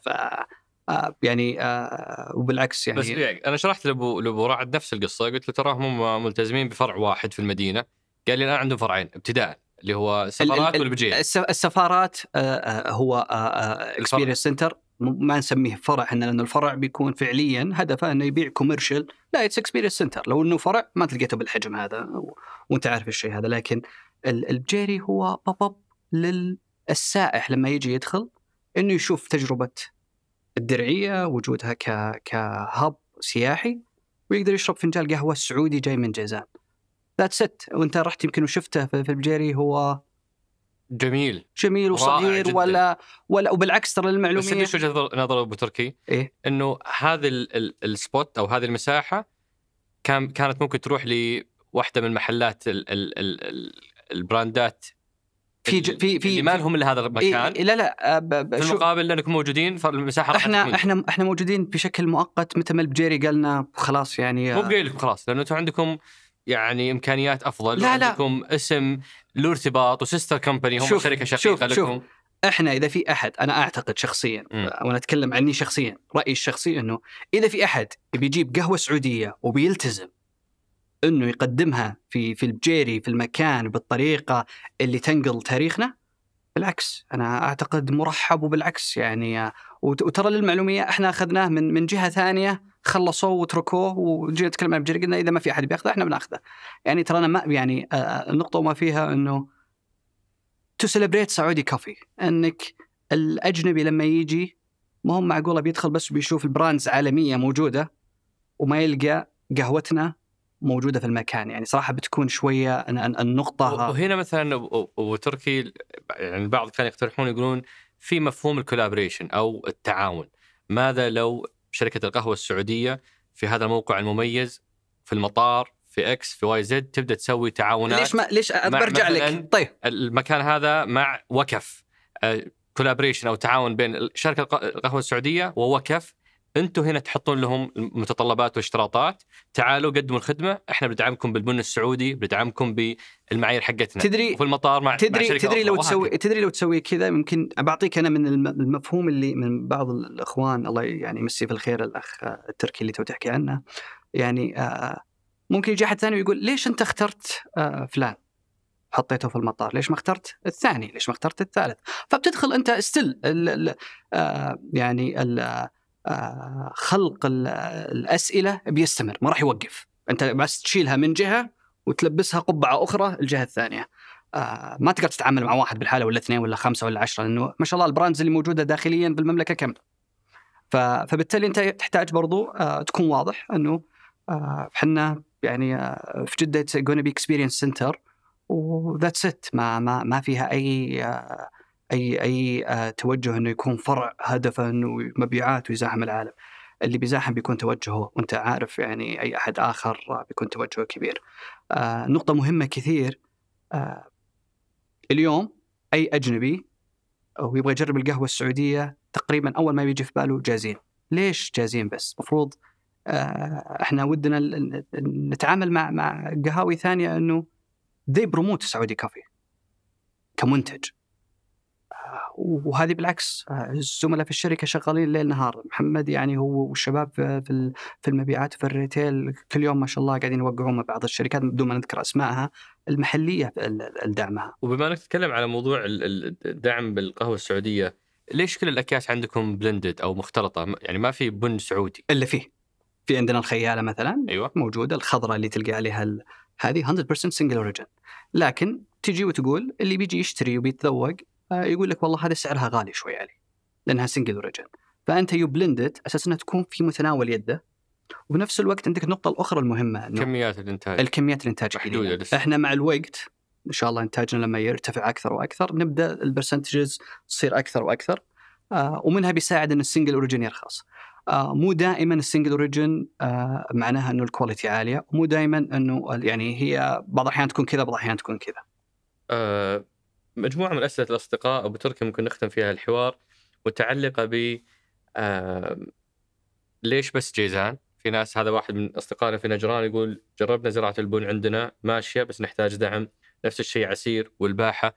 فوش المنطقة الجغرافية اللي ممكن تشتغلون فيها على المدى المتوسط والبعيد؟ ممتاز. يعني عشان نجاوب السؤال هذا، وسؤاله في محله، سؤال جدا ممتاز. احنا لما جينا وشفنا سوق المملكة من ناحية الإنتاج في القهوة، تقريبا حوالي 70 ل 75% في جيزان من إنتاج القهوة، فكان من المنطق أنك تبدأ فيه. احنا أساسنا نتحرك بسرعة، وتذكر النقاش اللي تكلمنا أنا وياك عليه لما قلت لي أنه تتأكد قبل ما تتحرك، لو تكون بطيء شوي. بس احنا يعني أنا شخصيا ويمكن المجلس الإدارة الله يعطيهم الصحة والعافية، احنا على قولتهم طايرين ما شاء الله، ونبغى بسرعة. بداية ممتازة الحمد لله، بتوفيق رب العالمين، بالدعم والله اللي ناخذه من الصندوق، إننا نبغى نشوف كيف نقدر نحط شيء يعني ملموس، يشوفه المزارع، يشوفه المستهلك، يشوفه المواطن. فقلنا لازم تبدأ في مكان ومنها تمتد، لأنك تمر بتجارب. ما تقدر توزع فريقك في أماكن متباعدة. الآن احنا متجهين إن شاء الله في عسير قريب إن شاء الله بنبدأ المزارع النموذجية. نجران هي من المناطق اللي إن شاء الله مستهدفينها، فهي فقط البداية. والباحة طبعا. هذه المناطق الأربعة، في غيرها؟ في بعض التجارب اللي بدأت تصير في الطائف من فترة، لكن أنت عشان تسويها بحجم كبير تحتاج يعني إنه تكون مناطق واسعة. لكن ما في شك إنه بالعكس في أي مكان نقدر نشتغل فيه، هذا شيء نرحب فيه. وعلى نفس السياق يسألون على موضوع التحدي الموية، كيف حليتم موضوع تحدي توفر المياه؟ ممتاز. شوف الموية يعني لما بدينا نشتغل عليها، أول قرار سويناه قلنا لازم نسوي شيء حلول سريعة. فبدينا ببناء الخزانات الضخمة اللي أنت تشوفها لو تروح، يعني أحجامها كبيرة في الجبال. وحتى عانينا، يعني بكون معك صريح، ما هو عمل سهل. يعني irrigation system، أنظمة الري، أنا يعني أذكر واحد بدون ذكر يعني اسمه بشكل واضح، أنه هو أحد رؤساء مجلس إدارات شركات الري في المملكة، قال لي مشروعكم اللي اشتغلنا معكم فيه هذا أصعب مشروع أنا شفته في 40 سنة في عملنا. فالجغرافيا شوي متعبة. فاللي سويناه بنينا الخزانات، أو الآن شغالين مع الوزارة على نظام حصاد الأمطار، إن كيف نشتغل معاهم. في شيء إحنا يمكن إن شاء الله والكونتريبيوت في الموضوع هذا مع الوزارة، وما في شك الوزارة مجهودها ما شاء الله تبارك الله واضح. يعني تروح تشوف جنوب المملكة يعني ملموس شيء تشوفه. فالنقطة الإضافية حتى سبحان الله العظيم، يعني السنة هذه شوي 2023 أو بداية 24 موسم المطر زاد، وكان شيء طيب اللهم لك الحمد، لدرجة أنه كنت أتابع مع الزملاء، ويعني كل شوي وليش ما وصلنا غرس الأشجار العدد الفلاني، كانوا يقولون المطر ما يخلينا. المطر إلى حد معين إذا زاد يبدأ يصير متعب بالنسبة لك. فالحمد لله بدأت الأمور تتحسن. إحنا الهدف أنه تكلفة المياه تنزل من ناحية وجودها وتوفرها للمزارعين، من ناحية إيصالها كتكلفة، وبناء عليها إن شاء الله مع التقنيات اللي قاعدين نقدمها والحلول من ناحية التكنيكس. فتقنيات ترشيد ري، خزانات، وحصاد أمطار، وتكنيكس ذات في عملية الزراعة، كيف تستخدم الأسمدة، كيف تساعد في تخفيض استهلاك الشجرة. فهي عدة عوامل تستخدمها بنفس الوقت. إذا نزلت 20-30% في الاستهلاك، هذه بتساعدك كثير أنها تعطيك باندويث. وهنا المنطقة اللي صراحة في عشم كبير جدا عليكم فيها، اللي هي موضوع R&D أو الأبحاث. صحيح. Research and Development، الأبحاث والتطوير. صحيح. موضوع جينات الأشجار نفسها واستهلاكها للمياه، موضوع المعدات، موضوع مواد معينة. هذه المنطقة ما سمعنا لكم حس فيها، وهي أكثر شيء هذه من الأشياء اللي إحنا شغالين فيها بشكل كبير حتى. ممتاز. وش صار فيها؟ يعني إحنا في كل شجرة يعني فصيلة عندنا فريق R&D كامل، يعني يساعدك إنك تعرف كيف تطلع من طبعا القهوة. الناس اللي هم متخصصين في القهوة لها سكورينج، زي التصنيف أو التصنيف. تبدأ من السبعينات، ثمانينات، تسعينات. يعني في بعض الأماكن في جنوب المملكة السكور حقتها بالثمانينات، بعضها بالسبعينات. فالحمد لله في أشياء شباب علموني إنه في التيستينج بدأت تسجل على 88 90 حتى بعضها. فأنت تتعامل في الشركة مع عدة عوامل في نفس الوقت، كل واحدة تساعد في جزء بسيط، لكن الصورة كاملة هي اللي بإذن الله بتساعد إننا نوصل للهدف الأخير. الشباب يعني الحقيقة يعني في مركز أبحاث عندنا R&D سنتر في الشركة، الشباب بيشتغلون عليه، وإحنا نستهدف في المصنع إن شاء الله في جيزان بيكون في R&D سنتر. لكن أنت عادة R&D activities تكون دائما في المزرعة، لأنه بحكم الارتفاع. صحيح. والنولج هي بيسيكلي إنه كيف توزعها مع المزارعين في فصائل مختلفة، ما ندخل بأسمائها لأنه في أحد عنده الفصيلة هذه مقابل أحد ثاني عنده الفصيلة هذه. لكن ما في شك إنه هي صناعة تأخذ لها وقت، أو الأبحاث تأخذ لها وقت زي في أي مكان ثاني في العالم، لكن هو شيء إحنا نتابعه ومهتمين فيه كثير. خصوصين له نسبة من البادجت ولا من البادجت؟ عندنا من المصروفات. كم في المية للأبحاث؟ يعني تقريبا نسبة جيدة. أنا ما يحضرني الرقم بالتمام، لكن يعني التيم اللي فيه ناس عددهم مرة كافي، وبالعكس احنا حتى وي هايرنج مور في أقل من 5%، أكثر من 5% من صرفكم؟ أتوقع أقل من 5 بشوي في الR&D. فصرفكم 10 مليار، 5%. لا مو ب10 مليار. لحظة خليك شوي من يزعل المساهم الحين يقول وش 10 مليار. تعرف الحركة ذي اللي ترمي رقم غلط عشان اللي قدامك يصححها برقم صحيح. أنا بقول لك يعني ما مشت عليك. ما مشت. فرقم غلط وما هو صحيح وإحنا بحوله. أوكي. في سؤال على ليش الكيلو البن السعودي أغلى من المستورد مع أنه سعودي وجنبنا؟ صحيح.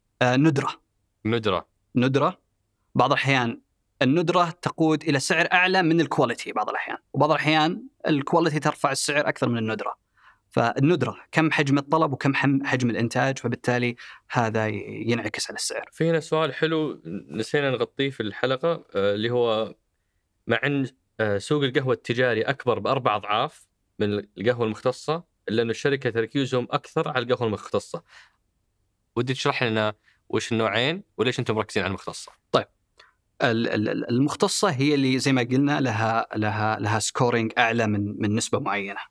ما نبغى ندخل بأرقام، ممكن أحد يزعل يقول أنا سكور حقي كذا ولا كذا، لكن إحنا نستهدف إنه نبدأ نقدم القهوة as سبيشاليتي في السعودية، إنها قهوة متخصصة. لكن الكوميرشال حجمه أكبر حتى في العالم، تتكلم عن 80-20. لكن كفاليو تختلف شوي الحسبة، لأنه السبيشاليتي سعرها أعلى، فبالتالي في السوق العالمي إذا ما خاب ظني يمكن 40% من القيمة من السبيشاليتي. فهو تركيزنا، لكن احنا لا، ما في شك ندعم الزراعة في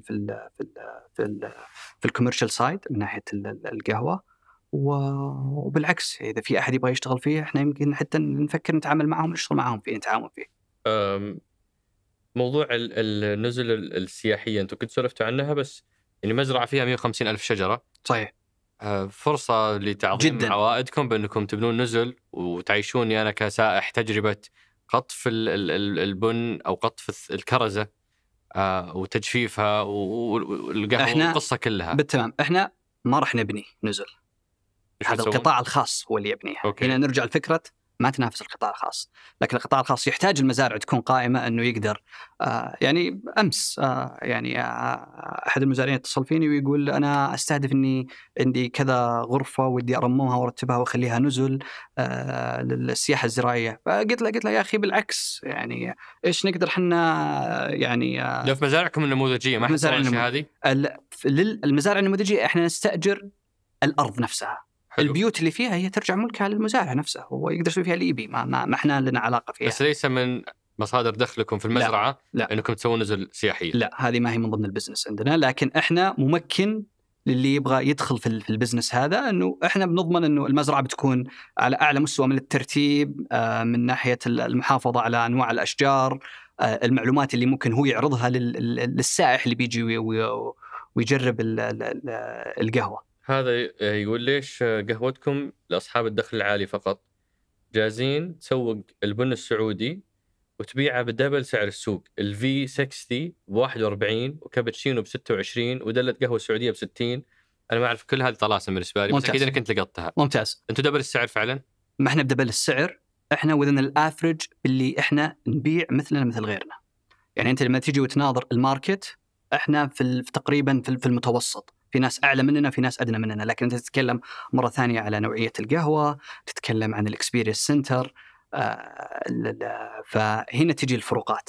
الكواليتي، أنت لما تشوف كوب قهوة يعني سعره كذا إكس والثاني سعره أغلى منه ب50%، لا تقارنهم قهوتين زي بعض، هذا نوعيته غير، هذه نوعيته غير. فبالتالي أنت يا المستهلك أنت اللي تقرر وش تبغى تشرب كم تبغى تدفع. لكن هنا نرجع لموضوع البلندز. ليش حنا نسوي بلندز؟ عشان سعرنا ينزل ويقدر فلان ولا المستهلك اللي يبغى السعر يكون بالرينج هذه يقدر يشتري. هذا يقول أنا عندي مزرعة صغيرة في رجال الماء وفيها أشجار قهوة، فيها أشجار قهوة بن تكفي المنزل، لكن ودنا نتوسع بس محتاجين مكائن، معدات. وش نوع التمكين اللي تساعدنا فيه الشركة من حيث براءة اختراع أو استئجار معداتهم في فترات المواسم؟ يعني هذه قد تكون نموذج عمل، وفي تمكين المزارعين إنه معداتكم، براءة اختراعكم، مكاينكم ممكن تكون قابلة للاستخدام أو التأجير. ممتاز. بالنسبة للموضوع هذا يعني هو بالعكس احنا نرحب، وشيء احنا يعني يشرفنا أن نتعامل معه. هدفنا الأول والأخير هو تمكين هالمزارع هذا اللي بيطلع من 100-200 شجرة إلى 2000-3000 شجرة. هذا بيساهم في هدفنا اللي هو 5 مليون شجرة في النهاية. فبالعكس يتواصل معنا، وإحنا نشوف كيف نقدر نساعده من ناحية R&D، من ناحية أفضل ممارسات، من ناحية ربطه حتى في جهات ثانية تعمل في القطاع من ناحية الدعم اللي يجي من الحكومة من جهات حكومية أخرى. تصدير الأشجار، بما أنه أنتم عندكم فصائل كويسة، هل هذا ممكن يكون من مصادر دخلكم ممكن تبيعونها؟ لا، هذا الشيء ما احنا قاعدين نشتغل عليه، ولا اعتقد انه احنا سعينا الاكبر اننا نرفع الطاقه الانتاجيه، فما هو منطق انك تعمل في تصدير الاشجار حاليا. متى نشوف الكبسولات؟ باذن الله نهايه السنه، نقول باذن الله نهايه السنه هذه نشوف الكبسولات باذن الله في المصنع باذن الله. وتستخدم في اي ماكينه باذن ولا مكاين هي بتصنع على السبيسيفيكيشن اللي يطلبه صاحب الماكينه. ومع مين تشتغلون؟ مع اي ماكينه ولا كل المكاين؟ انت مره ما تحب تذكر اسماء. انا ما احب اذكر اسماء وانت ما ادري وش فيك اليوم تبغاني اذكر اسماء يعني عشان محددين يعني محددين. لا احنا ان شاء الله بتكون الكبسولات بتغطي اكبر قدر ممكن ان شاء الله من الناس اللي يستخدمون الكبسولات في القهوه باذن الله. جميل. هذا واحد من المزارعين يشكرك ويقول يعني ابو تركي سهل في التواصل، قريب جدا، وهذا صراحه شيء تشكر عليه، لانه قد لا يكون دورك المباشر انك تتواصل مع المزارعين، لكنهم يقدرون يعني سهولة الوصول لك، لأنه يعني من حقهم عليك هذا الشيء. وهذا شوف يعني أنا دائما أتكلم مع الزملاء في المجلس والإخوان في الإدارة التنفيذية. عملنا في مجلس الإدارة ما هو تشريف، هذه مسؤولية. إحنا ما إحنا مجلس إدارة في شركة مملوكة بيور قطاع خاص هدفه ربحي بحت. لا، إحنا عندنا واجب وطني. إحنا قاعدين نشتغل مع عدد كبير من الستيك هولدرز. عندنا مساهم على قولتهم يعني مرة واضح في رسالته، واضح في مستهدفاته، واضح في طلباته. بالإضافة إلى أنه المساهم نفسه يدعمك دعم. يعني بكون معك صريح، يعني دائما أقولها للإخوان في الشركة، يعني نخجل أننا ما نحقق هالأهداف إذا عندك هالدعم. يا أخي الشباب في الصندوق، أبو محمد رايد إسماعيل، أبو عبد الرحمن يزيد الحميد، معالي المحافظ ماجد العساء، يعني everybody is supporting the company. ماجد رايد they pick up the phone if you call them. يعني ماجد بعض الأحيان أتكلم أنا وياه حتى 12 بالليل يوم جمعة ولا السبت. فلما يجيك أحد بالشكل هذا ما هو مساهم حط فلوس ويقابلك في الجمعية نهاية السنة، تخجل أنك ما تكون قريب وتعرف إيش اللي صاير وتحاول تحل الحلول وتكون ضامن أنه الشركة ماشية بالمسار الواضح. يعني الحمد لله إذا استمرينا على السرعة هذه بنقفل المليون الأول على نهاية السنة هذه إن شاء الله. بتساعدنا كثير إن شاء الله يمكن حتى ويكسيد الرقم. لكن هذا مسؤولية كبيرة لا علي ولا على الإدارة التنفيذية. يعني الشباب يمكن حكى لك زيني عن موضوع البريشر اللي دائما إحنا نتناقش فيه. بعض الأحيان يهاوشوني وهاوشهم ويكون شوي، لكن شو حتى هو يبتسم الحين. في الأول والأخير أمام إحنا يعني مهمة وطنية. أنا أقول الله يعينهم عليك ويحظهم فيك. لا يحظهم بهذا المزيج يحظهم هذه شوي عاد. طيب في سؤال على موضوع الأثر الصحي. الآن أنتم شركة كل شغلكم على موضوع القهوة وزيادة استهلاكها. صحيح. تستفيدون إذا حنا استهلكنا قهوة أكثر. هل هذا صحي لنا؟ والله شوف، ما في شيء في الدنيا تقدر تقول أنه استهلاك أي شيء يزود عن حده أكيد أنه بيضر الإنسان. وش الحد؟ أنا ما أقدر أقول لك وش الحد، أنا ماني طبيب ولا دكتور، لكن أتوقع اللي يقولون الأطباء، حتى الأطباء أعتقد في بعضهم في اختلاف في وجهات النظر والأبحاث. لكن أنا ما أعتقد يعني شرب القهوة ما أذكر إني شفت أحد شربه يعني أو خليني أقول متطرف في شرب القهوة بشكل كبير. أنا شخصيا أشرب يمكن 4-5 أكواب أقل شيء في اليوم. لكن ما أدري عاد يمكن هو اللي يسبب النسيان اللي تقول عنها. لكن طيب موضوع القهوة السعودية وين مكانها في جازين وفي شركة القهوة السعودية؟ ما في قهوة سعودية عندكم؟ شلون ما في قهوة سعودية؟ تبيعونها؟ إيه. أنت تقدر لما تروح في عندنا سواء في الأونلاين ولا تشتريه من الإكسبيرينس سنتر. في موجود أنواع القهوة. تبغى مثلا البلاك كافي، تبغى القهوة السعودية الدلة، موجودة كل الموقع. صحيح الطلبات أحيانا تأخذ شهرين؟ لا. كم مدة التسليم؟ يعني من 24 ل 48 hours المفروض. ممتاز. سؤال قبل الأخير على موضوع نتائجكم. أنتوا ربحتوا ولا لسه؟ إحنا في نمو المبيعات الحمد لله، نمو كبير. ما راح أقول لك احنا ربحنا ولا ما ربحنا، ولا راح أقول لك يعني حتى مهما حاولت تقول. بدام قلت هذه معلومة فواضح انكم ما تربحون. لا أنا أحكي لك عن أعطيك البرسنتج. هذه تقدر تسأل فيها المساهم والوحيد المخول يعطي. صح. يعني اللي سويناه في 2022 من إيرادات تضاعف أكثر من 22 ضعف في 23. أكثر من 22 ضعف في 23. ونتوقع بإذن الله يعني يمكن ما ودهم الشباب يسمعون، إن شاء الله أنا ناويين طبعا أننا إن شاء الله نستمر في موضوع المضاعفة الكبير هذا. إذا هذا آخر سؤال عندي، إذا جاء عام 2030 وش بيكون أكثر شيء أنت فخور فيه؟ شيء واحد بس، ممنوع تقول أكثر من شيء واحد. 5 مليون شجرة على الأقل. يعني أنا بالنسبة لي هذا الشيء يأرقني يعني يوم ورا يوم، إنه متى نوصل. وكل ما نقرب لهالرقم كل ما أبدأ أرتاح أكثر.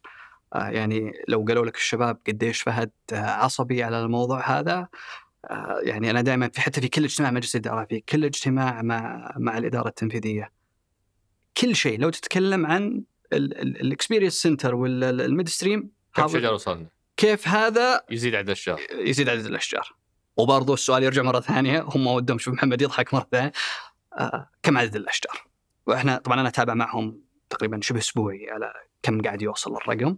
في الأول والأخير حنا يعني هدفنا الأول والأخير رفع الطاقة الإنتاجية، وأعتقد مرة ثانية أنه إذا حققناها فهذا أبسط جزء نقدمها لوطننا لرؤية المملكة 2030 بقيادة سمو سيدي وفريق صندوق الاستثمارات العامة. يعني أنا كنت بسألك على موضوع أنه كيف الرقم جدا ضئيل 2500 من أصل 80,000 ننتجها أو نستوردها.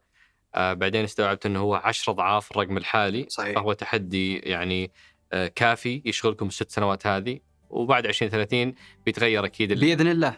بيطلع إن شاء الله أكثر وأكثر بإذن الله. بالتوفيق وبالتركي. شاكرين لقبول الدعوة، وإن شاء الله نحتفل جميعا ب5 مليون شجرة بن في 2030 أو أكثر بإذن الله. بإذن الله. شكرا لك أبو تركي. شكرا. يعطيك العافية. شكرا لكم. شكرا لفهد القصير في إعداد وإنتاج الحلقة، ياسر الغانم في إدارة التصوير، وفي الإضاءة إسماعيل شوقي، ياسر كدشة، وفي تسجيل الصوت عبد العزيز المزي، وفي التحرير مرام الضبيبان، وفي الهندسة الصوتية محمد الحسن، وفي إدارة الإنتاج عبد المجيد عمر، وفي الإشراف على الإنتاج غيداء التميمي. هذا بودكاست سقراط، أحد منتجات شركة 8 للنشر والتوزيع.